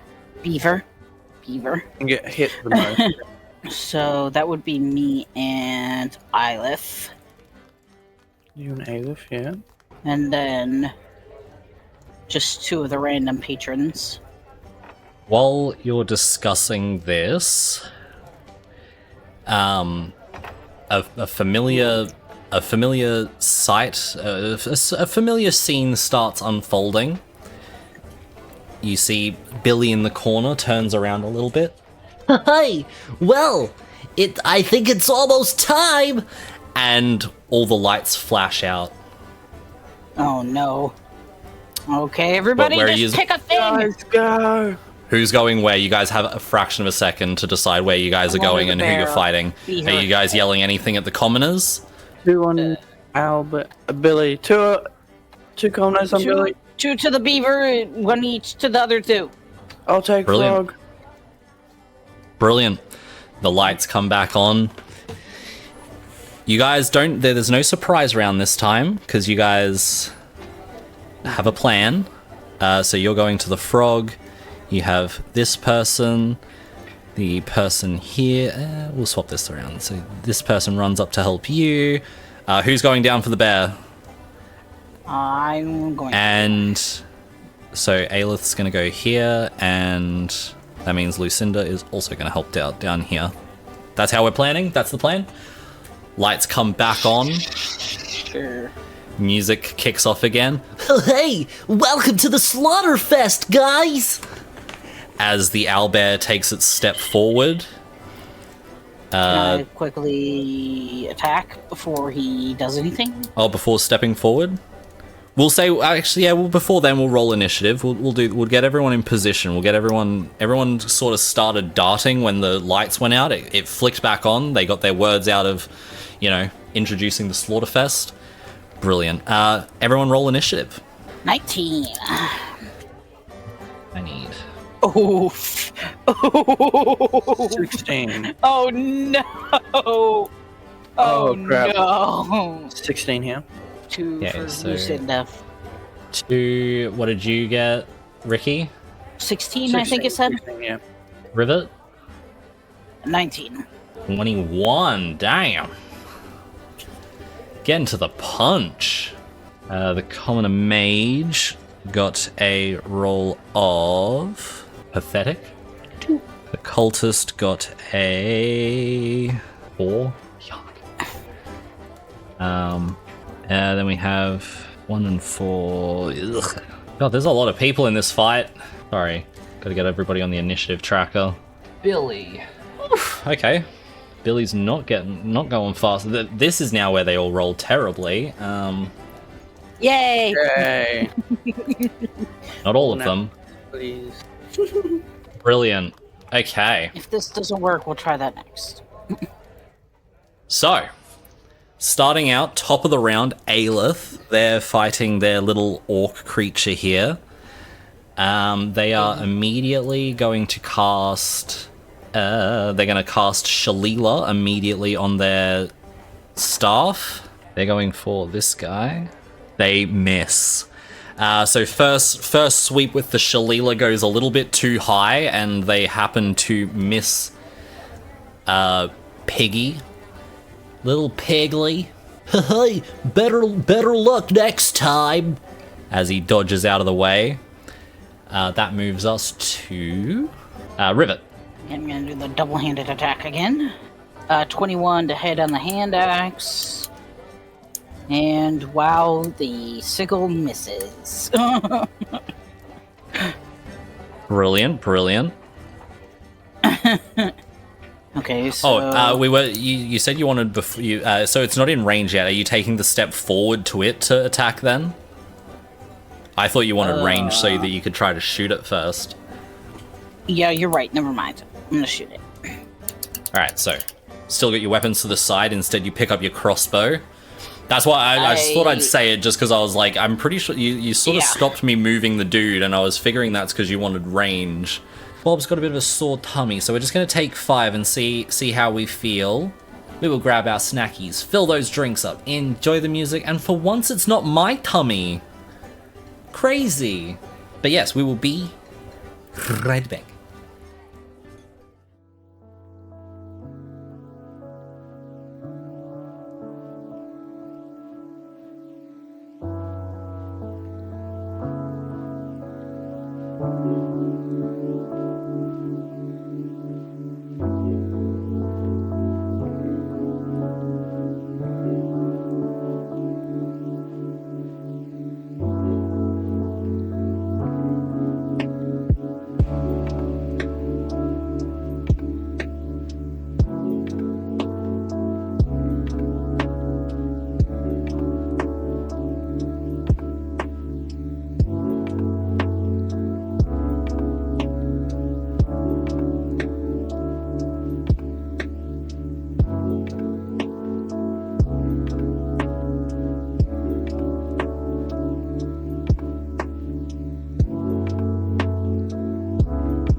And we are back.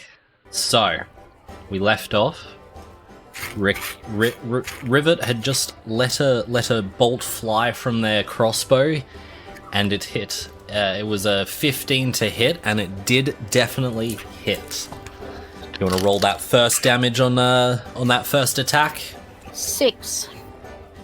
Wonderful. You notice the bolt goes in and you know, sort of rattles through some of the metalwork and just gets lodged in there. The big frogman across from Ricky. It is going to take its swing straight at Ricky. There's a 9 hit. No, it doesn't. It misses, balling up its big webby hand. It throws its fist sideways and basically just hits the wall beside you. You duck out of the way and it swings over and it just punches the wall beside you. Easily dodged out of its way. Bringing us to its turn. To your turn, Ricky. Nice. Grab my rapier out. Brilliant. Try and hit him. Hit him. A 15. Does that hit? A 15 does in fact hit. 8 damage. Nice, nice. Again, same thing. You sort of like plunge your sword in, and it sort of works its way in through the mechanisms of the machine. And you feel a bit of a crunching as you twist it and pull it back out, sort of thing. And as you pull it back out, and you notice that it starts like moving a little bit more rickety. Awesome. Takes us to a little more Ricky. That takes us to the commoner just below Aelith. This is the woman that Lucinda murdered in cold blood. Murdered in cold blood for no reason. Okay. 11. What's there to hit? Oh, 13. Okay. They might hit. They hit. They just hit. Okay. Awesome. They did it. Yeah. Do they have any extra? They don't have any extra. It's fine. 1d4 damage. Nice. Oh, no, not 2 damage to the commoner. 2 damage to the enemy. Both the commoner and the enemy. They both took 2 health. Alright. Commoner 1, that takes us to Pigley's turn, who is just here. They're gonna just punch back at the commoner, because that's just who just hit them. Pigley is going to roll a absolute nat 1. They've now decided that they're now deciding that they can't roll. Yeah, Pigley pulls the banjo out, swings it sideways, and just absolutely whiffs it. And you watch the banjo go clattering across the room, and it kind of lands over near the door. It was a heavy swing, and it went flying, but missed, thankfully. Taking us to the commoner just below you, Ricky. They're going to take their swing on an 18, and that definitely hits. Yes. And they're going to do also 2 damage. Wonderful. These unarmed strikes. No, they are actually they're swinging with a club, but they have no strength bonus, so they don't have any addition to it. But they are swinging just with like a little baton thing. They basically picked up odd things from tables and stuff. You see them with wooden spoons and stuff like that. Like just the biggest thing that they could find. Someone broke off a leg of a chair. It's basically they're all just using like clubs and improvised weapons. But that then takes us to Lucinda's turn, where 3 people all rolled 2s on their initiative. But Lucinda goes first. Are you going to step forward to use your primal savagery? Aldor technically hasn't moved. Awesome. Lucinda steps forward to take their primal strikes, and they seem to just glance off the side of the metal of this thing. Just no immediate impact. No, just didn't grab a good plate. That then takes us to... Oh, I got them wrong. This one can be... we're gonna have to switch some people around quickly. That's fine. Okay. So yeah. This person here, the one of the other commoners, also then steps forward to take a... Yeah, they're gonna go a little bit... Yeah, they can make it there. They're going to get to there and take their swing. It hits, and they do... That's bad roll. And they do 3 damage. Landed on like the pages of my book. Cool. 3 damage from that one. taking us down to Billy's turn. Billy is going to, holding the big jug in his hand, Billy is going to swing at probably the commoner that just hit it, I would say.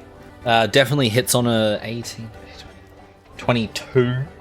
This commoner gets hit by the jug, and you guys watch what was.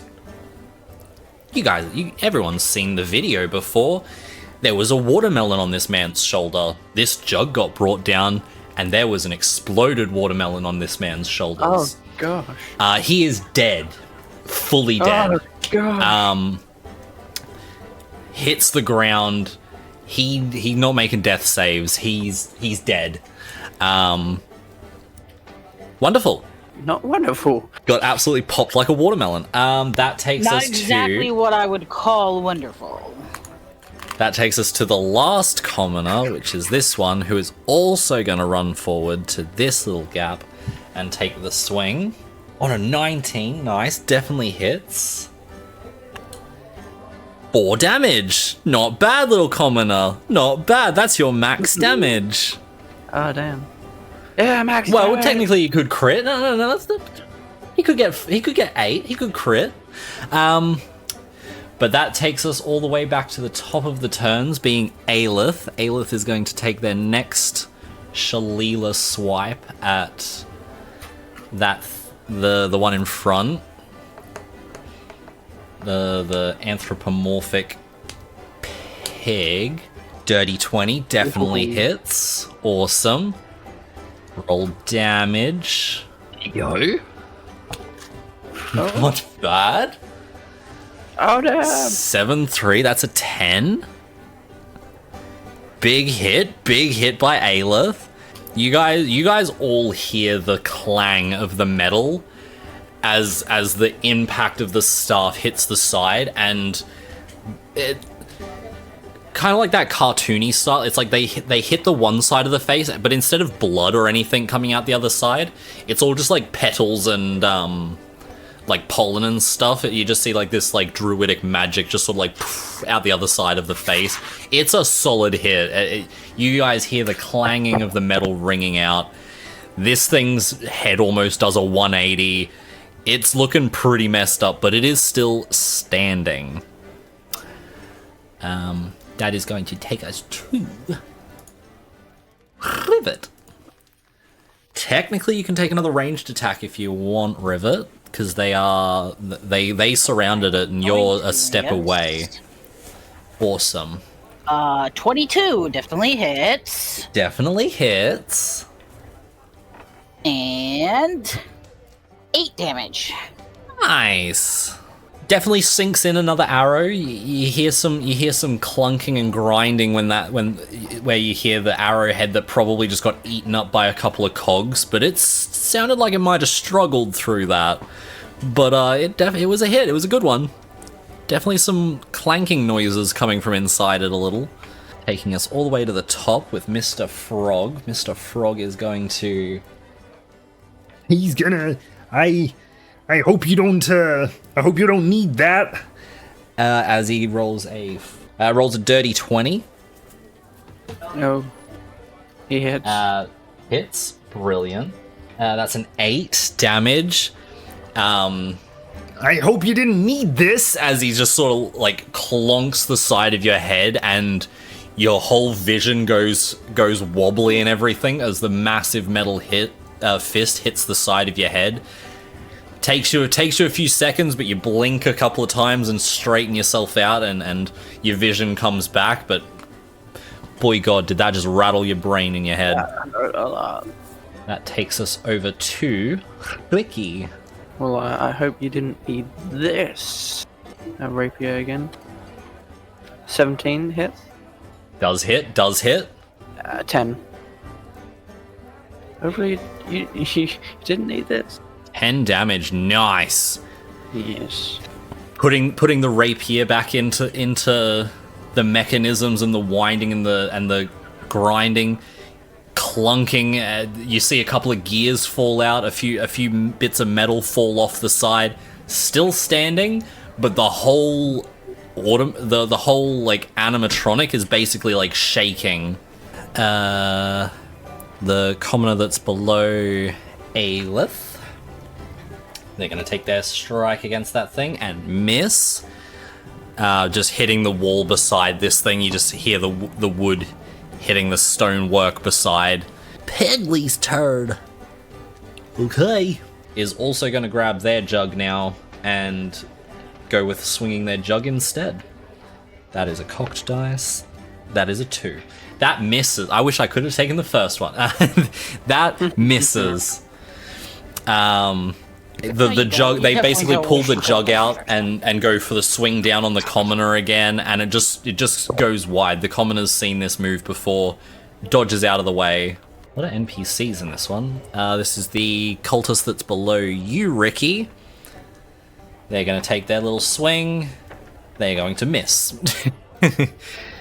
Even though this thing is literally on death's door, the commoner does not manage to get the hit in and fails, taking us over to Lucinda's turn. Pray for better rolls. Another glancing blow. Just can't seem to grab a piece of plate metal or anything. It's just you either grab fabric or just grabbing it at strong full plates, and you just can't sink your claws in. Stuck in that regret, right? You just don't know what you're doing. You're just flailing around. You're just regretting decisions made. The commoner that's just there, number 1, misses. Commoner 2 also misses. Yeah. Billy's gonna take his turn now. Billy's swinging down at, I guess Lucinda was the last no, everyone's been missing. Yeah, we'll go. Oh wait, that commoner's dead. I remember. That commoner doesn't have to roll. So it's yeah. I guess it'll go for Lucinda, the last person that tried to hit it. All right. A 7 definitely doesn't hit, right? Wonderful. Yeah, Billy just misses that clay jug, just swings wide and misses you after having to recorrect from another target. So, bringing us all the way back around to the front. Aelith is going to take their last little shillelagh strike again, well, hopefully last shillelagh strike against this thing. Nice, at 22. 22 definitely hits. Yeah. 6 damage. More than they needed. You hear another loud clang of metal as Aelith brings their massive club around again and hits them again. The druidic energy just sort of sprays out the other side. And this time, you notice clanging off the side is the head of the animatronic pig, as Piggly has been taken care of. Yeah. This commoner's going to run around the side here and try to help you, Ricky. But before that, it's actually going to be Rivet's turn. Go ahead, Can I still Rivet. crossbow? Yeah, you're still at range. You're still further than 5 feet away. You're good. 24 definitely hits. It definitely does. And 6 damage. Nice. The frog up the top is going to take its next swing. Oh, crap. Oh no! What happened to Piggly? As a nat 1. It just swings wide and hits the wall again. Second fist hitting the wall, like just boom, massive clang into the wall. Some dust shakes from the walls, but it does not find purchase on Ricky, leaving it to your turn, Ricky. What's gonna happen to you two? 17. Does hit. Man, Ricky with the trash talking. 8 damage. Didn't even need the 8, only needed 1 damage, but that's more than enough. As you don't even stab with the rapier, you just grab the back of it and you basically like pommel hit it, and you just smack the side of this thing's head, and you watch as basically springs and cogs just crack and break out of the side of the face of this animatronic. It's like all got poking springs out the other side of its face now, and you just see the whole thing rocks back, and as it creaks and falls to the floor and clangs along the bottom of clangs itself across the floor. Commoner didn't even need to come and try to help you. They're gonna instead, well, they can't fit anywhere down there, and they don't, so they're just gonna stay right here. Would I have movement or anything?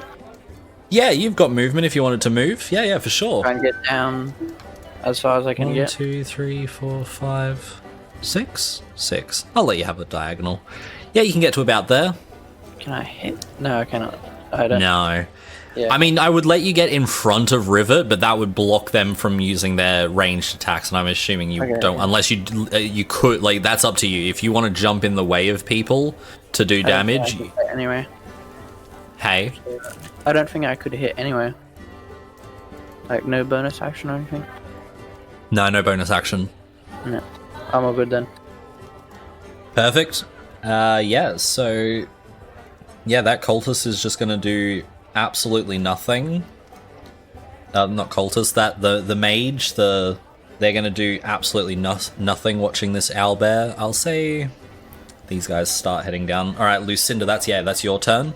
What are you doing? Lucinda?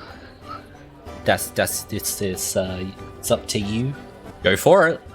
Damn, Primal's just not working out for you. Oh no. Sadly, does not hit. The commoners, they're going to take their swings. One of them manages to hit, doing 3 damage. This is just Billy left now. Awesome. Yeah, Billy winds up that jug again. Gonna take the swing at Lucinda. Nat 1. It's not wanting to hit with this jug. It's just flailing around. It's just swinging in rage, essentially. It's just and just swinging this massive jug around, and it's just not landing on anything. Yeah, that takes us back to the top. I think Aelith's gonna just have to stand there. I don't think Aelith can really do anything. Yeah, they just don't have a range for anything. Yeah, they just don't have a viewing. Yeah, they just got no angle. Yeah, they're just gonna stand there with and just hope. Aelith's a little tapped out of this fight. Not tapped out, just can't reach. So yeah, they'll hold their action. They're gonna hold their action till they can get an angle. If they do happen to get an angle, they're going to throw their axe. Oh, wait, that commoner's dead! Haha! The one just under? Okay. Yep, that one's dead! Throws the axe. Doesn't need to. Alright, they're gonna throw their hand axe from where they are. It does not hit. You guys just watch as Ayla's hand axe just clatters to the ground after it hitting the wall. Now their turn's over. Rivet! Okay. Do crossbow again if I still have the... Yeah, I still got it. Okay, we're good. 16. Does hit. And 11 damage. Nice. This thing's getting pretty messed up at this point. It's that was starting like the to slow down. highest damage I could do. Nice. Technically, you could crit. You could do more. I know. 19 is your max. Without critting. 19, holy. But still holding on there. It's starting to slow down. The jug's not getting swung around quite as fast and stuff like that, but still swinging nonetheless. Billy is still standing. Ricky, that comes to you. Go down to the left side there. Awesome. Last half your movement gone there. Yep. Grab my rapier again. Wonderful. All your friends are dead, Billy. You're next. It doesn't really. It's gone into like a frenzied 20. rage, essentially. Definitely hits. 8 damage. Nice. taking your sword to it, you plunge it into near the legs of this creature, and you hear the hissing of hydraulics and stuff like that. You've punctured something. Oh, excuse me. You've punctured something, and you see like the entire Billy basically starts tilting to the left a little bit as one leg gets a bit shorter as like the hydraulics start to fail or whatever. Like the gas lift or whatever in his leg is starting to fail, and he just sort of starts tilting to one side a little. Still standing though.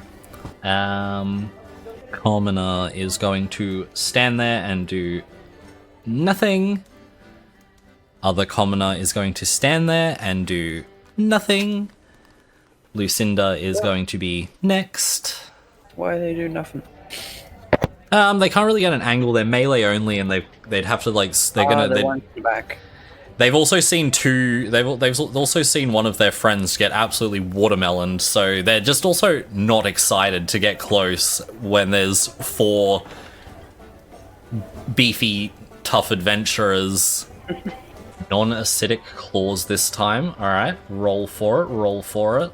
Just not land. The claws just aren't doing it today. You just hear metal claws on metal sounds as it just goes across the metal and just no noticeable effect. The commoner that is there though is gonna take a swing, and they're gonna nat 20. Yo, oh, yeah. Crit. Yo, they got a 4. They did their max damage. Yo, Let's go.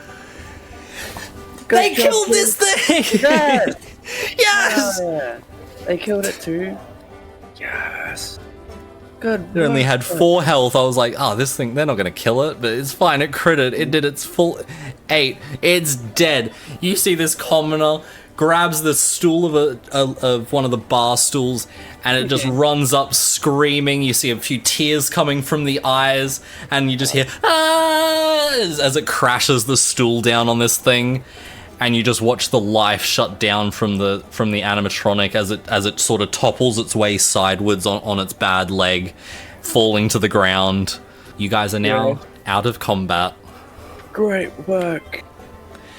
In the same moment as combat ended, you notice basically half of the patrons turn to dust and just vanish, and one of them being this guy, and the other being this guy. Oh, no, he's fine. No, he's fine. Sorry, it was the other one that would have disappeared. He's fine. He's gone. He's back, he's back, I swear. But there's a few other ones that disappear. You then notice most of the other tavern goers all basically use their way of getting in as their way of getting out. You notice some people grab rocks or gems from their like little pouches, hold them, and vanish in a flash of light. You notice one person step through a mystical purple door and vanish, and you notice a couple of the other ones just stepping into small portals and vanishing. Basically, like, the people that could get out basically noticed these things had died and were like, let's see if we can get out, and they left. So you're left with, there is the lady that was part of the old adventuring party that you guys were told about before you came in here. There is the cultist that they basically start heading out the front door. Like, they just sort of leave. They just leave. You watch them open the door and leave behind you, and they just head out into the dungeon. Anyone doing anything as they're leaving or anything? Let's go escape. We loot to see if there's anything useful they got on them. Awesome. We'll get to looting. I was just meaning if anyone did anything while they were leaving, if they wanted to say anything. Nope. This other person seems pretty happy to stay with you guys. They're just going to be following along. They're pretty messed up. You notice that they are, like they said, they're pretty tapped out of their spells and everything, but they are. You do notice that they are wearing, like, you know, some okay, like, you know, basic, very, very, very basic adventuring gear. You notice there's not much difference between, like, them and like what Lucinda or Aelith are wearing, it's very basic like mage gear, not necessarily druid gear. It's not so much, it's not as green and naturey or anything like that. It's definitely a lot more like robe and blue and materials and stuff like that. But they are staying in there. The kid is also still in there because the one that died didn't get back up. The commoner. Can we take the kid with us? If you want to, I'll say for like in terms of story, they're just gonna basically attach to the other NPC and like they're just gonna hang out with the witch lady and she's gonna look after them. Okay, yeah. So that's if you just want to do that. You guys can discuss whether you're taking them along. You can. They're basically gonna stay out of any combat and stuff like that. They're gonna hide out in the previous room or anything. They're probably not gonna do much in the way of helping. She's basically then gonna look after him exclusively, if he choose to take the kid. Basically everybody else is gone though. There's no one else in the pub. It's you, the kid, and the mage lady, and you guys. Okay, let's leave through the door we didn't come in through. Awesome. Did you just want to loot up? You said you was wanting to loot up. Did you just want to have a look around or anything? Is there anywhere particularly you're wanting to look? I'm gonna look at the owl bear's carcass. Yep, sure.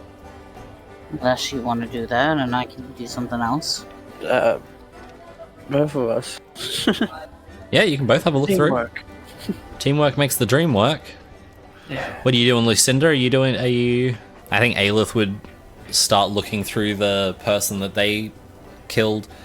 Yous do find on the owlbear, and Aelith finds on their person. They find the jug that they were using for a weapon and dispensing drinks out of.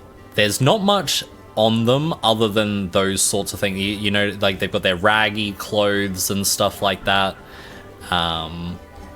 There's really not much on them other than that. Like, it's really like, if you want to like try to pry something off of is there anything like you want to take off of them? Like, is there anything like, is there any part of them or anything that you know that you're like looking to take off of them? Like, like that's more so what these guys have is like, if you wanted to try to take something from them. They don't really have much in the way of possessions, though. But the jugs are there. They do have the jugs. I think I'm good. Do the jugs still have liquid in them? How are you testing that? Are you just going to pour some out? Shake it. There's a little bit of a slosh in the bottom of both of them. It sounds like they're both the same amount of full. Can I pour some into a cup and take a sip? Yeah, brilliant. Tastes like your favorite flavor of fruit in a juice. Okay, has the jug emptied? Give me a perception check. Perception. Wow, nat 1. Critical fail. Okay. There's still liquid inside. Or so she thinks. I guess I won't take it. I'll just leave it. Not taking it? Nope. Awesome. I feel like Aelith would take theirs. It's the only thing that they found. They seem to have taken everything else. Can we pull off their arm? The robot arm? Would be a cool weapon. You would. What are you, Rocket Raccoon? Yeah, sure. You're wanting to try to remove some of the machine work sort of thing? The whole arm. Go for it. Give me a strength check. A 7. I mean, anyone want to give him a hand or anything? Notice him trying to yank the arm off this thing. I'll help him. Awesome. Roll again. Nat 20. Wonderful. Nice. Now that Rivet's decided to help, you basically watch, like, Rivet was like standing like off to the side, sees you like tugging at this thing's arm, and basically goes run, run, run, run, run, jump, and just like 2 foot lands on the chest of this thing and just like pushes it like away, giving the extra force it would require to like yank this thing off, and basically like kicks the body away from the arm, taking the body off the arm than the arm off the body. You're standing there with an arm in your hand, and a very confused look on your face, how a 3-and-something foot tall kobold just kicked a massive metal thing that would probably weigh like close to half a ton. Confused. But it happened, and you got your arm. Yeah, I got an arm. I don't know why I need it, but just wanted Awesome. to check it out. Little looks. Yeah, it's Rocket Raccoon. yeah, it's good. It's just looks like it's made of, from what you can tell, it looks like metal. It's hard. You swing it around a little bit. It swings. Melted pretty good. down. Can I have that in my bag? Yeah, you can chuck that in your bag. It'll hang out of your bag a little bit, but it'll fit. I think it'll definitely fit. Yeah, go ahead, weirdo. You can throw that in your bag or something. Throw it in your inventory somewhere. Chuck your little makeshift prosthetic leg from Tommy. Awesome. So are you guys taking the kid, or I know one vote was yes. I'd say Aelith's vote is yes. I feel like that would. Do we even have a? Where's the notes? Chaotic good. Yeah, I think good regardless. I think would take the kid. Yeah, Aelith's vote is take kid. So that's 2 for, 1 against. What are you doing, Ricky? Sure. Ricky grabs the little scamp, throws him up on the shoulder. Kid's seen better days. You know, like he's. You don't know how long this kid's been here, and they've seen some shit. Like you guys only had to die once. You don't know how many times this kid's died. Like, so not much communication from the kid, but also not much resistance, not much of anything. Who take their kid into a dungeon is what I want to know. I don't know why we are, but we are. Don't know. Can't ask the parents, sadly. I don't think Lucinda wants to. I wonder why. Sadly, I think majority wins there. At least you don't have to babysit. You've got an NPC to babysit. All right, heading towards the door, heading out. Where everyone's pretty happy through here. Grabbed what you wanted. Yep, a whole arm. Yep. And we're going out the top. Yeah. Yep. Wonderful. Anyone particularly wanting to go in first? Anyone wanting to get out of here? Kick down the door. Ricky's kicking. Hallway. Yeah. Familiar sight. You guys have seen these hallways 100 times at this point. Knew it wouldn't be a normal room. Just a hole. Heading into the next door. Kicking again. Sure. Yep. Strength check. Oh crap. 13. I just wanted to make you roll. It kicks the door down really easily. Opens wide. Oh crap. You guys see before you a spectacle. You have not seen anything like this. Not in your wildest dreams could you imagine the thing that you're seeing right before you guys. This room is gorgeous. The trees are glowing. The rocks are glowing. There's minerals on the floor. Are you heading inside? Oh, yeah. The grass is the greenest grass you may have ever seen. Almost to the point of fake, but it does like give under your feet. So it is definitely real. Getting further in. This is too perfect. It's wonderful. It's brilliant. Getting further in, you notice cutting through the middle of the place is a massive river filled with gold coins. Just a flowing river of gold coins. Across the way is a massive chest, bigger than probably any that you've seen in this dungeon so far. What are you guys doing? I'm tempted to dive in the river. You do you? Probably not a good idea, but Might hurt. Dip my toe in it. See if it's cold. Great. Ricky goes forward. Yeah, like I mean the coins almost like give way a little bit. It's definitely not like a solid river of flowing coins. It is almost water-like. Like you could dive in. Your foot like goes in and you can like wiggle it around and coins splash away sort of thing, but they're almost as if soft, but it's because they're almost moving out of your way. But you could like kick them. If you like kick your foot up, you splash a few coins around. What do you guys think? It's a coin river. Like, we're rich. Gleaming gems cover the walls. I don't trust it. Doesn't trust it. Across the far side, you do notice that the other door on the door that's the way out is a massive iron, like vault-style door. It looks hard and heavy to open, but it does look openable. Just run to the chest. Oh, chest. Skippity, skippity, skip. Ricky skips across and heads straight for the chest. Anyone following? I'll follow cautiously. Cautiously skipping. I'd say these guys are just going to hang out here. Ayla's just going to hang out at the entry with the kid and the other mage. Lucinda, are you doing anything? Did you want to grab a coin and try to ask Ricky to eat it? Wonderful. So you're following along. Grab a coin out of the river. It's heavy. Handing it to Ricky. What are you doing, Ricky? Yum. Just trying to bite it.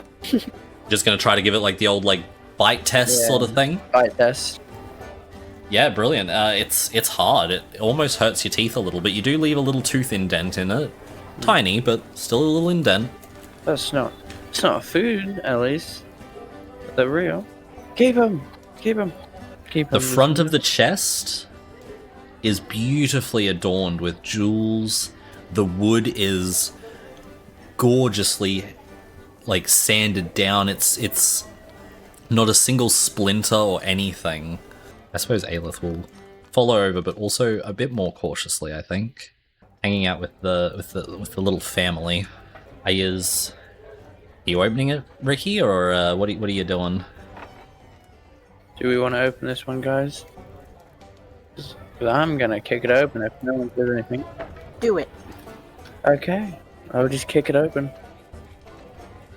You get your foot right under the latch and you manage to kick the front of the chest open. And soon as it opens, a voice calls out to all of yous. All those in front. Not Aelith wouldn't hear it. Take what you desire. Did that come Not through? suspicious at all.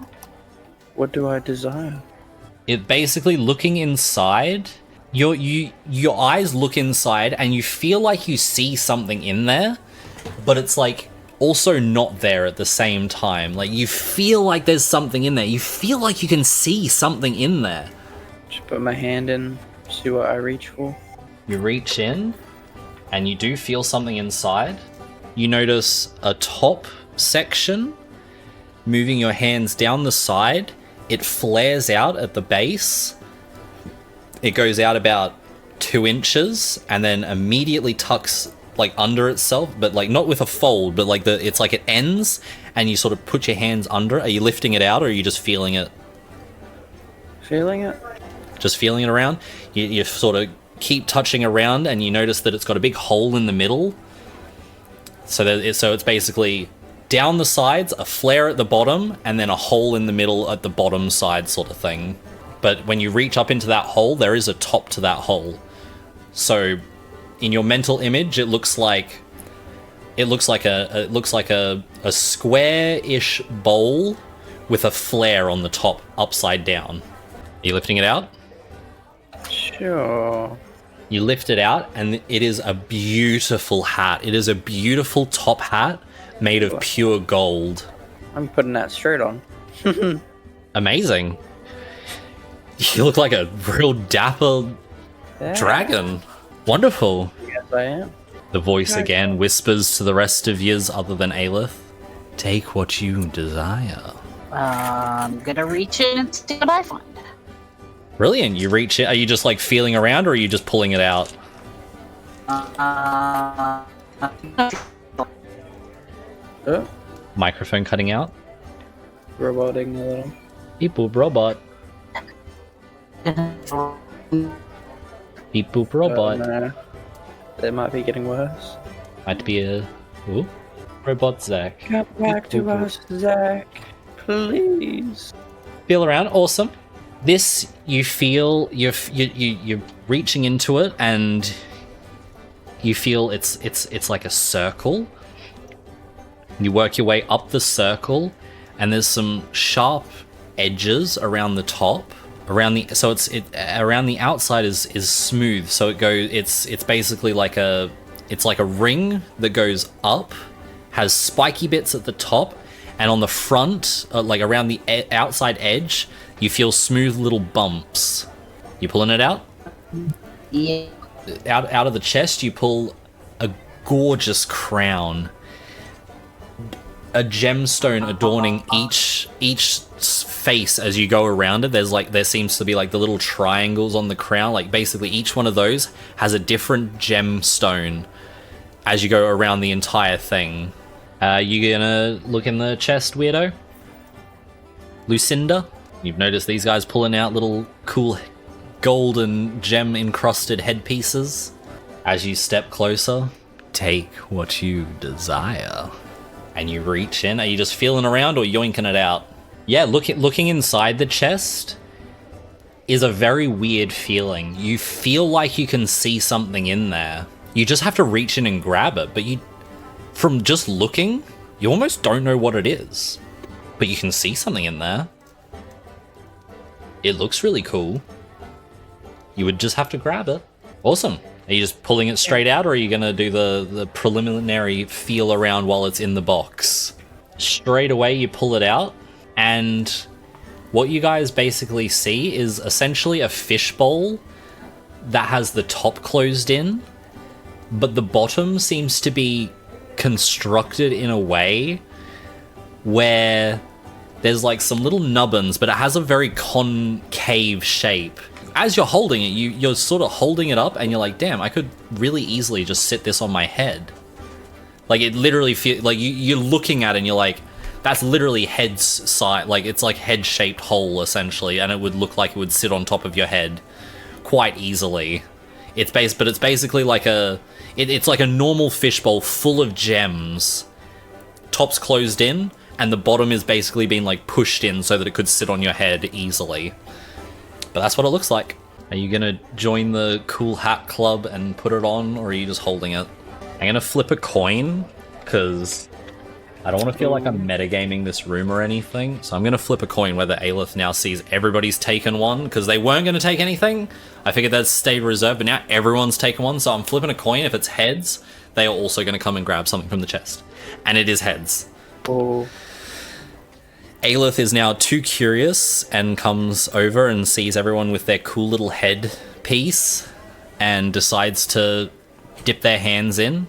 They pull out, they reach their hands in, they feel around for a little bit, and they pull out a small dainty tiara that looks like it's made out of glass, but it has one giant sapphire in the middle of it. Bigger than any sapphire that any of you have ever seen, and it's beautifully cut. This thing looks like it's almost smooth. It's been cut so perfectly. Yeah, brilliant. I mean, they'll join the Cool Hat Club, sure. And Aelith puts on their little tiara. Is there anything else you guys want to do in this room? I think at this point, Aelith would also go around to a couple of the like little plants and try to grab some plants. They're going to do a little nature check for that one. Nature? Yeah, nature check. See if they can find anything useful. You guys also gonna grab a hat too? To the commoners? They're not going to do anything. She's focused on the kid. The kid's unresponsive, essentially. Like, it's just like being walked through the dungeon for now. So they're perfectly fine, just leant up against the bridge. Essentially, they're just sort of like leaning against the bridge, gathering themselves. Anything else? Anything else? Aelith didn't really manage to find anything. You want to inspect the crystals? Yeah, go for it. Give me a little investigation on those crystals. Nat 20. Nice. Very nice. You give them these a good once over. You give them a little flick, and you're like listening for the resonance of them. Like you're doing the whole 9 yards. You're like, if it can be tested in this moment, you're doing it. You lick it. You look at it. You flick it. If it can be done at this point in time, Rivet's attempting. It's trying to scratch a little bit off to make a powder. Like whatever they can do, they're attempting to do. And you basically find out that these things are some form of crystallized energy that just seems to glow with an okay amount of light of their essentially like element. So they seem to be elementally based, and there's a couple of red ones, there's a couple of blue ones, there's a few yellow ones, and there's a few green ones. Noticing the grass actually around the crystals seems to be greener around the crystals. So and yeah, that's kind of what you're noticing from these things is, yeah, they seem to be like a form of, crystallized energy. You don't think it could be easily harnessed in a way that it could. You don't think it could cause damage or anything like that. Like it's very much like at this point it's basically like a precious gem that that shines light because of the energy trapped within. Can I try and chip some off? Sure, go for it. How do you want to do that? Maybe just like with my hand axe. Dope. Awesome. Just gonna like try to knock a chunk off or anything? What's the process for Rivet? Careful, not careful. Go ahead and give me a little dex check. Actually, no, I take that back. I'm gonna say a sleight of hand check. It's still a dex check, but so yeah, I'll say instead of a dex check, do sleight of hand. I think they may have DC'd for a second. Maybe. At this point, if we go on break, we'll be deciding whether we're going like over a little bit overtime. So that's up to you guys. I'm happy to do a break and jump back into. We can finish this room and possibly. I mean, we could probably finish this room and the next room pretty easily. If you guys want to do that for like, I don't know, that should take you no more than, I don't know, like half an hour, I'd say. Yeah. So that's up to you guys. But we could take it's just whatever you guys want to do. I'll break to fix Wozek and try and finish these 2 rooms. Yeah. I'd say definitely after the next room we'll pause it so that Indy can try to be there for the last few rooms. Because you guys are basically on the home stretch. Yeah. You guys have basically 2 episodes, two sessions left after this room. 2 episodes. 2 episodes. Next time on Dragon Ball Z. Yeah, awesome. So we'll take a little break here. We're going to come back in a few minutes, and we will be right back.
And we are back.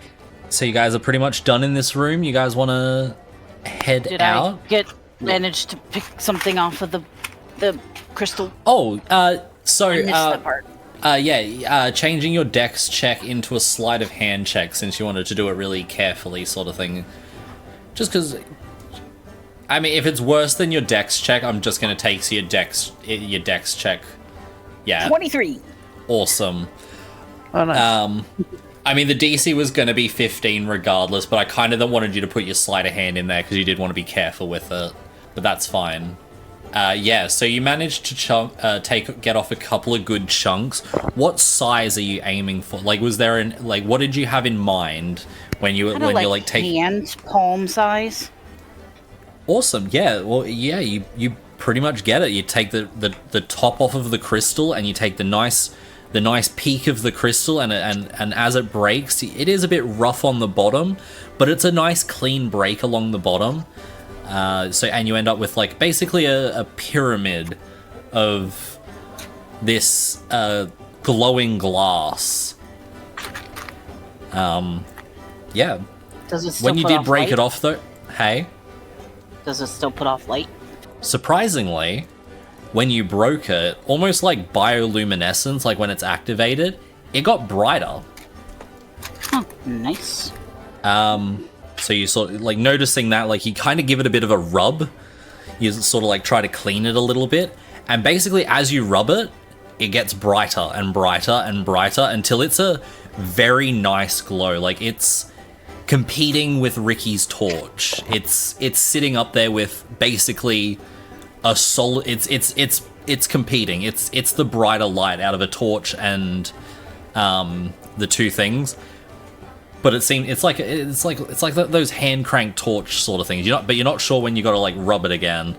But it is basically rub operated.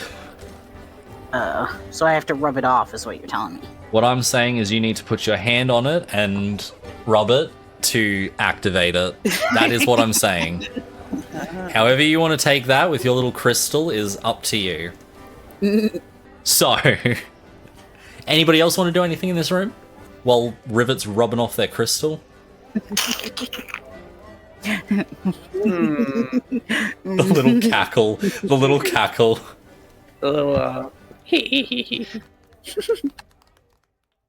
I'm immature, okay? You want some coins? Sure. How many are you taking? You want to roll? Yeah, like you want to like the coins specific, like you want to investigate the coins specifically. Might be an investigation if it's like you want to be like inspecting the coins specifically or anything. Yeah. Go ahead, Sorry, give me a little investigation or anything. Messages weren't showing up, so. All good, all good. Is there anything like you're particularly looking for, sort of thing? Because it's like if you were looking for something like magical, it would be like an Arcana check rather than. So it's like depending on what you're looking for. I suppose the same thing. Are you looking if they're like an illusion, magically like fake, or are you looking for if they're essentially like a bite test sort of thing? Like are you perceiving them or like checking for magical effects or something? Yeah, awesome. Little investigation check. Brilliant. 17, nice. Yeah. These coins look great. These are they almost look like they've been like freshly like minted, like they're straight off the press. Like they're almost too good. Like you don't. These are like royalty coins. Like this is the ones that the nobles carry around. They're almost like a little bit polished. These are nice. These are good. These are like some of the best coins you've ever seen. Sure, go for it. Make a little Arcana check if you want to do that as well. A 17. Something feels a little off about them, but you're not sure what. You know that the magic isn't strong enough for it to be a curse or anything. Like even if it was a curse, it wouldn't be anything serious or anything like that. Like there is something. You're picking something up. Something's definitely like, it's like making your ears prick up, but it's not something that you're like, you wouldn't like be slapping them out of other people's hands sort of thing. It's not like it's immediately thrown up like alarm bells or anything. But it's not like you'd know anything Awesome. I'd say you could probably fit like, I don't know, like easily you could probably fit like 2,000 or 3,000 gold pieces into your backpack. It's gonna be heavy though. Like it's gonna be that's it. Like you wouldn't be able to pick up a single other thing. But small coins, yeah, you'd easily be able to chuck it onto your back and pick up a good couple of thousand. It is definitely gonna be the only other thing you'd be able to pick up. Like awesome, yeah, brilliant. Not quite weighed down to your max, but you know you. This is more, you know, like you all know this. Like a gold piece is like, most people don't see a gold piece. Most average people don't see a gold piece. Like, you know, it's not that bad, but like they're not holding on to many of them. Like you guys know from even just being in the dungeon, like you guys didn't get many gold pieces straight away. Like so it's even if the common folk came in here in a big group, you know that they're probably not going to get much in the way of actual gold. Other than that, it would probably be like, so you like, this is a lot. Like, you know, this is like a not so much a lifetimes of gold, but like this is a good few years. It's a lot of money. It's a lot of money.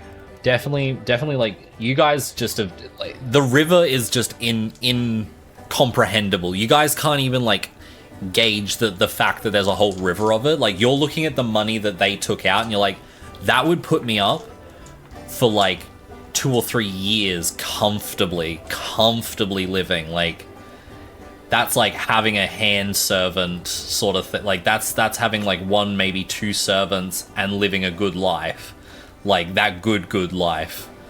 So that's what you guys, like that's the scope of what you guys are seeing in this room. But yeah, so like 700 gold, easy to take. I'd say nice. Aleph is... Yeah, you go for it. How much you taking? Like 500. Yeah, I'd say it's probably a fair bit less that you'd be able to take. So 500, I feel like you'd easily be able to lug 500 coins in a backpack. Yeah, Aleph, I think, would take about the same, about 700. So we've got a few people grabbing some sacks of gold. You guys are going crazy. I don't think I'll be taking money. I'll just have this top out. So you're good? You're not taking any gold? Awesome. Aleph takes sort of 500 gold, just knowing that how much this could do for them. Sort of, and actually takes the 700. Goes big. Probably getting closer to the 1,000. Awesome. The commoner isn't grabbing anything. Shop, right? So. Yep. So good down payment on some land. This is basically like immediate land ownership for them. That's their mental thought. They're like, this buys me the star. This is like the bet. Like you guys are. This is crazy. Like you guys are like thinking how this could set you guys up for the rest of your lives. Essentially, the commoner is just taking care of the kid. Not really focused on anything. They're just not interacting with the room. They just really haven't done anything. I think like they're still very much in shell shock from previous rooms. Same thing. Like you don't know how, like you guys came in here pretty soon after the other party, but you still don't know how many times they would have experienced that loop in that room. So they're all pretty, those two are pretty shell shocked and just staying to the side. Sure, you can walk over to the kid. As you walk over, the lady basically clutches the kid close and holds them close and is like backing up towards the river, but not in a way that they're actively backing up, but they have like reserved themselves to closer to the river. But they're holding the kid. What are you saying to them? Sure. Are you offering like the whole pouch or like just a couple? As you're outstretching the pouch, the lady just backhands them out of your hand back towards you, not like anything, but just punts them away from them. More of a fear reaction than like a rude reaction. Fair enough. You hear them sort of call out from behind. It's going to take more than a few coins to gain our trust again. You notice them though, they do pick up the bag and give it to the kid. after they sort of like they basically tested the coins, smushed it in their hands, noticed it was chocolate, and gave the whole pouch to the kid. Anything else? Are we heading towards the door? Yeah. Awesome. Yeah. You guys stand before a massive metal door. It has a large hand crank in the middle that looks like the main opening mechanism. And on the right-hand side seems to be the massive, like, two massive, almost like hands interlocking as the latch for the door. It basically looks like that grip of, like, just fingers interlocking of hand. Like, that's the locking mechanism. Who wants to try to open this thing? And how are you doing it? You got this, Ricky. Yeah. Going for the big handle in the middle or any other? Big handle Awesome. in the middle. Turning it left or right? Left? Doesn't move. To the right, I mean, Goes to pull it the other way, and it does start turning. It's gonna keep turning. Yep. Give me a strength check. 4. You get it. As you're turning it, it's slowly starting to seize as you feel like it almost feels like a bump in the mechanism, and it's gripping and and you just can't push it. Anyone else who wants to jump in there for the assist? I'll help. Awesome. Throw that roll in there. Strength. Still strength. Yep. 7. Oh. Adding to this, a little bit of push, but it's still just not getting over that first clunk in the mechanism. Who's jumping on the next part? Awesome. Throw that strength check in. 3-person door, I see. That is enough to get the first part of the mechanism. You guys feel the clunk of the first mechanism jolt open. Like basically envisioning the hand, it's basically like the first finger let go, like 4 finger. It's like I hope it's like 4 fingers grabbing the other 4 fingers in that clasp sort of thing. It's like the first finger let go. In that same moment of it letting go, the wheel basically almost free spins, and everyone that was holding onto it needs to make a dex check, a dex saving throw. So that's the box under your normal ones. 11. 15. A success. And a 1 from Lucinda is also a fail. Ricky, you're able to quickly jump out of the way fast enough. The rest of yous, basically the wheel comes back around and the handles all hit you for 1 bludgeoning damage as it clonks you in the back of the head. Awesome. It basically it sort of stops after it hits you guys. Basically, just that thonk hitting 2 people in the head, and it just 1 damage to each of yous, and it stops the wheel. Who's turning it? Sure. 3 fingers are still basically holding. Which way are you turning it? To the right. As you start turning it, you feel a clunk in the mechanism, and the finger that you just unlocked clamps back down. Dang it. To the left? You go to turn it to the left again. Doesn't move. Okay, Turn it to the left. Right. Or the right. You start spinning it right, and you reach the same point in the mechanism. I need just another strength check. Lower DC this time. Not 20. So 21. Brilliant. Easily spun it over and got out of the way of didn't even need to do the dex check. Nice. It's basically free spinning, and eventually it just sort of hits and stops. Which way are you turning it? The first finger is released once more. To the left this time. You start turning it to the left. Click. Another finger releases. Are you going to keep turning it left? To the right. You're switching directions. As you switch directions, you get about halfway and you feel a big bit of resistance again. Strength check. Clunk. The 3rd finger releases. And I'll need you to roll me a dex check. A dex save, sorry. 20. Amazing. Jumps straight back out of the way again as the wheel basically enters its free spin. Dodging the handles. It eventually slows down and clunk to a stop again. Which way are you turning it? Which way, guys? I don't remember which way we're at. Okay. The opposite direction. The opposite way. Need to be more specific than that. Left. You start rotating it left. You get about 3 turns out of it. Clunk.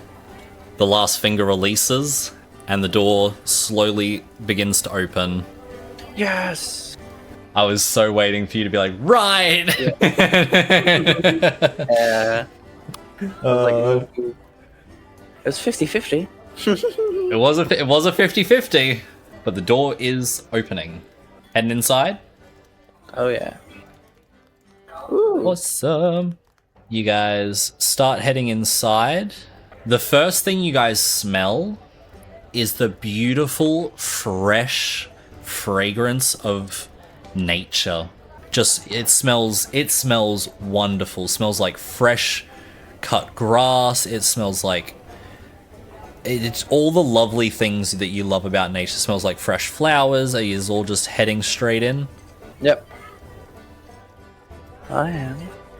Wonderful. Yep. Guys get into the room, and it is the second you guys have basically crossed over the threshold into this next room, you all notice something. Your lovely little headpiece turns to dust. Oh. Rivet, Dang it. your lovely crown turns to dust.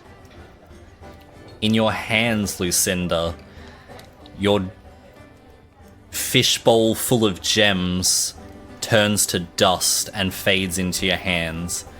You notice how much lighter your backpack feels.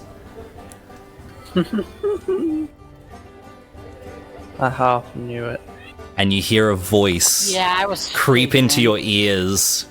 Greedy, greedy little animals.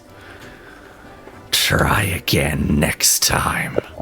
But the commoner behind you that didn't take anything from the chest, you see basically they hear the voice almost. It's like they kind of, you notice that they almost hear a voice, and they put their hands out in front of them like a scoop of water, and you watch almost out of nowhere, just above their hands, coins start falling. And 100 gold coins falls into the hands of the commoner. Aww.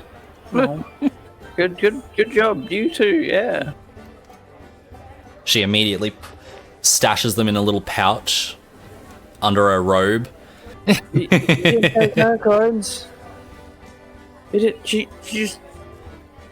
stole coins. You didn't see? Well, you didn't. You gave them the candy coins from a different room. They weren't from that room. I was saying the coins they just got now. Oh yeah. Hey, they might share. You don't know. No one asked. But you guys are getting into this next room, and it is a beautiful garden. You're quick. The feeling of losing all the valuables that you found quickly fades, seeing the beauty that's in this room. A tree stands in the middle of the room as the defining feature, and the leaves seem to shimmer and almost move. The vines and everything on the walls seem to have small fruits on them, and this place is just covered in greenery. Is there anything you guys want to do? Everyone's still heartbroken over their coins. Y'all thought you were set up for life. I don't know. It ain't that easy. I just wanted to look cool. I just wanted nice things. Cool hat. Let's inspect the tree. Voice in the walls. Why are you not here? Says I'm not. Who says you are? There's no physical form, thus not being here. As you say that, one of the vines lash out from the wall and strike. It's going to make an attack roll against you. Oh crap! Uh-oh. It doesn't make it. You watch the whip lash out in front of you. You hear the crack from the vine snapping as it retreats back into the wall. Wow! Know your place, plaything. Wow! Grass, weak form. You would have shown yourself if you were strong. And everything in voices go silent. No reply. Please stop. Please do not.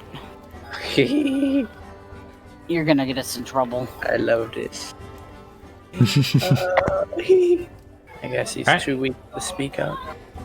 So, Rivet pushes past and goes to inspect the tree. Are you like, what part of the tree are you inspecting?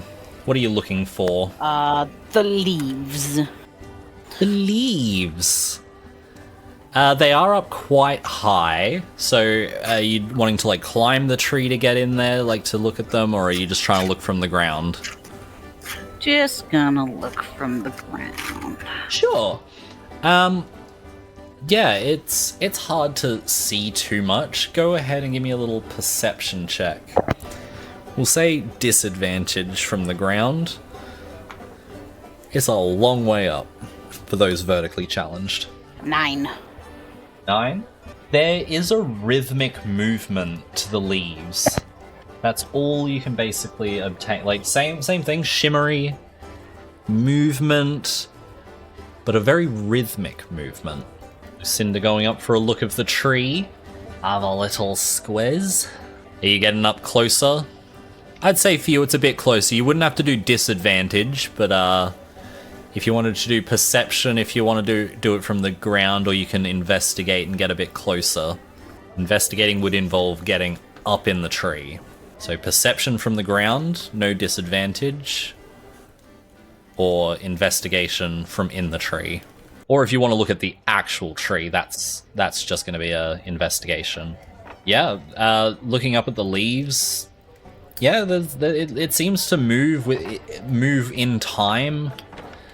You're not sure what time, but it is moving in the same pattern.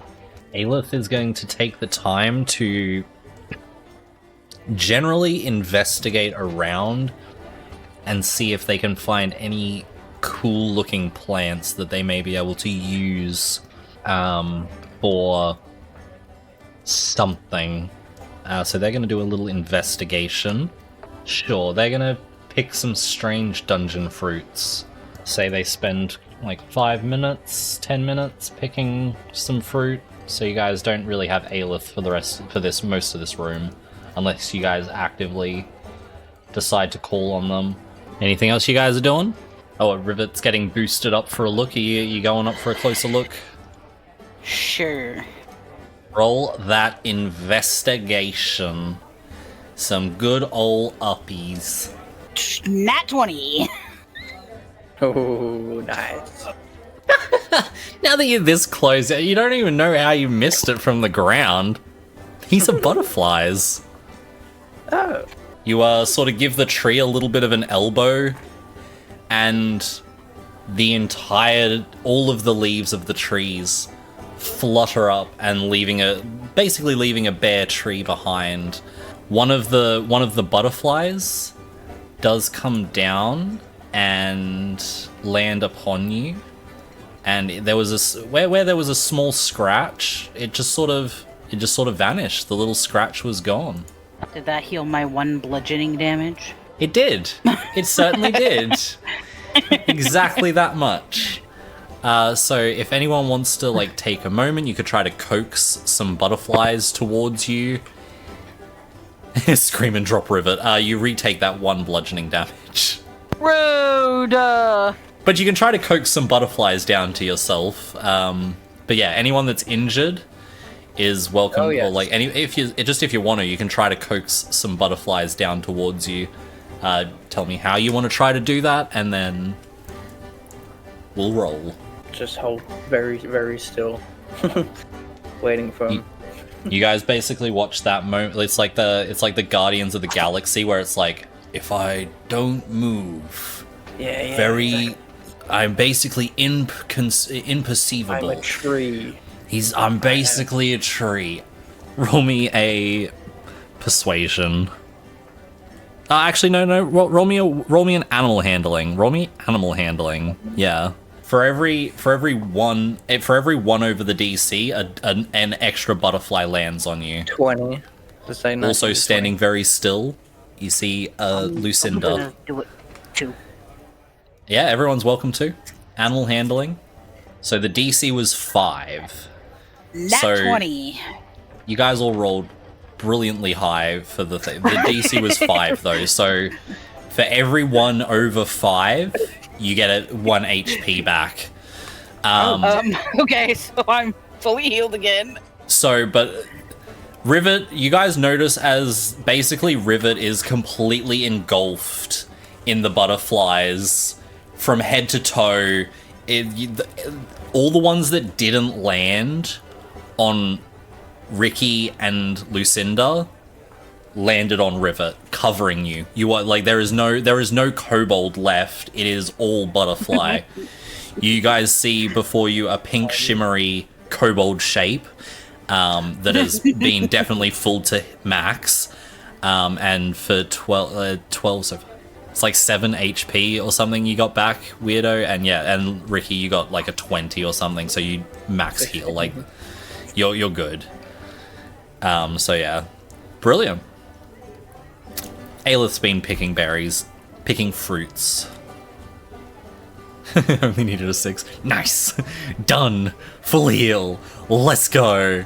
Wonderful. Anything else you guys want to get done in this room? And you guys also could decide whether you just want to take a short rest or something before going. We could wrap up on a short rest sort of thing.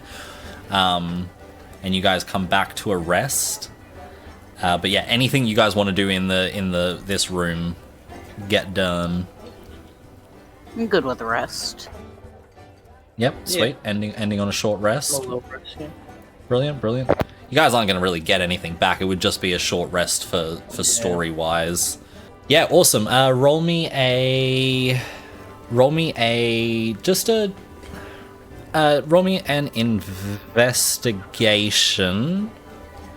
Just because you're like following behind Aelith, picking like the best fruits or whatever, like the most notable fruits Aelith grabbed. Yeah, it's still enough to get some fruit. There is 3 different fruits in here, and you get 2 white fruits, you get 2 blue fruits, and you get 1 aqua fruit. It's like sort of a cyan color. Almost? Yeah. More of a cyan color. And they're all about the same size. They're all about the size of like an orange, but a little bit smaller. They are weirdly shaped though. I will find pictures of them and get them to you on little cards sort of thing, but I will get you little pictures of your fruits. But they are all like weirdly shaped, bumpy and whatnot. But yeah. So yeah, 2 white fruit, 2 blue fruit, 1 cyan fruit. Yeah, anyone else doing anything? Rivet not interested in fruit? I would assume. Some fruit. Also I'll fair? Get some fruit. Sure, yeah, investigation. It's basically it's getting harder as well as like, there's less fruit, so. 16. Not bad. You also managed to come off with a couple of fruits.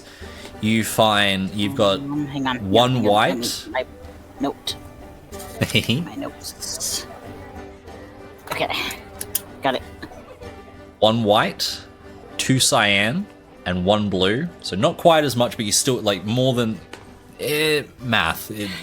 Because of a good roll, you got more, but it's technically less because the bush is running out of fruit. Like you had to like dig into the middle and find it, sort of thing. Ricky, you interested in fruit? You're watching everybody else pick fruit. Nope. Ricky, don't give up. Okay. Awesome. Yeah. Anything Ricky's doing in this room? Rest.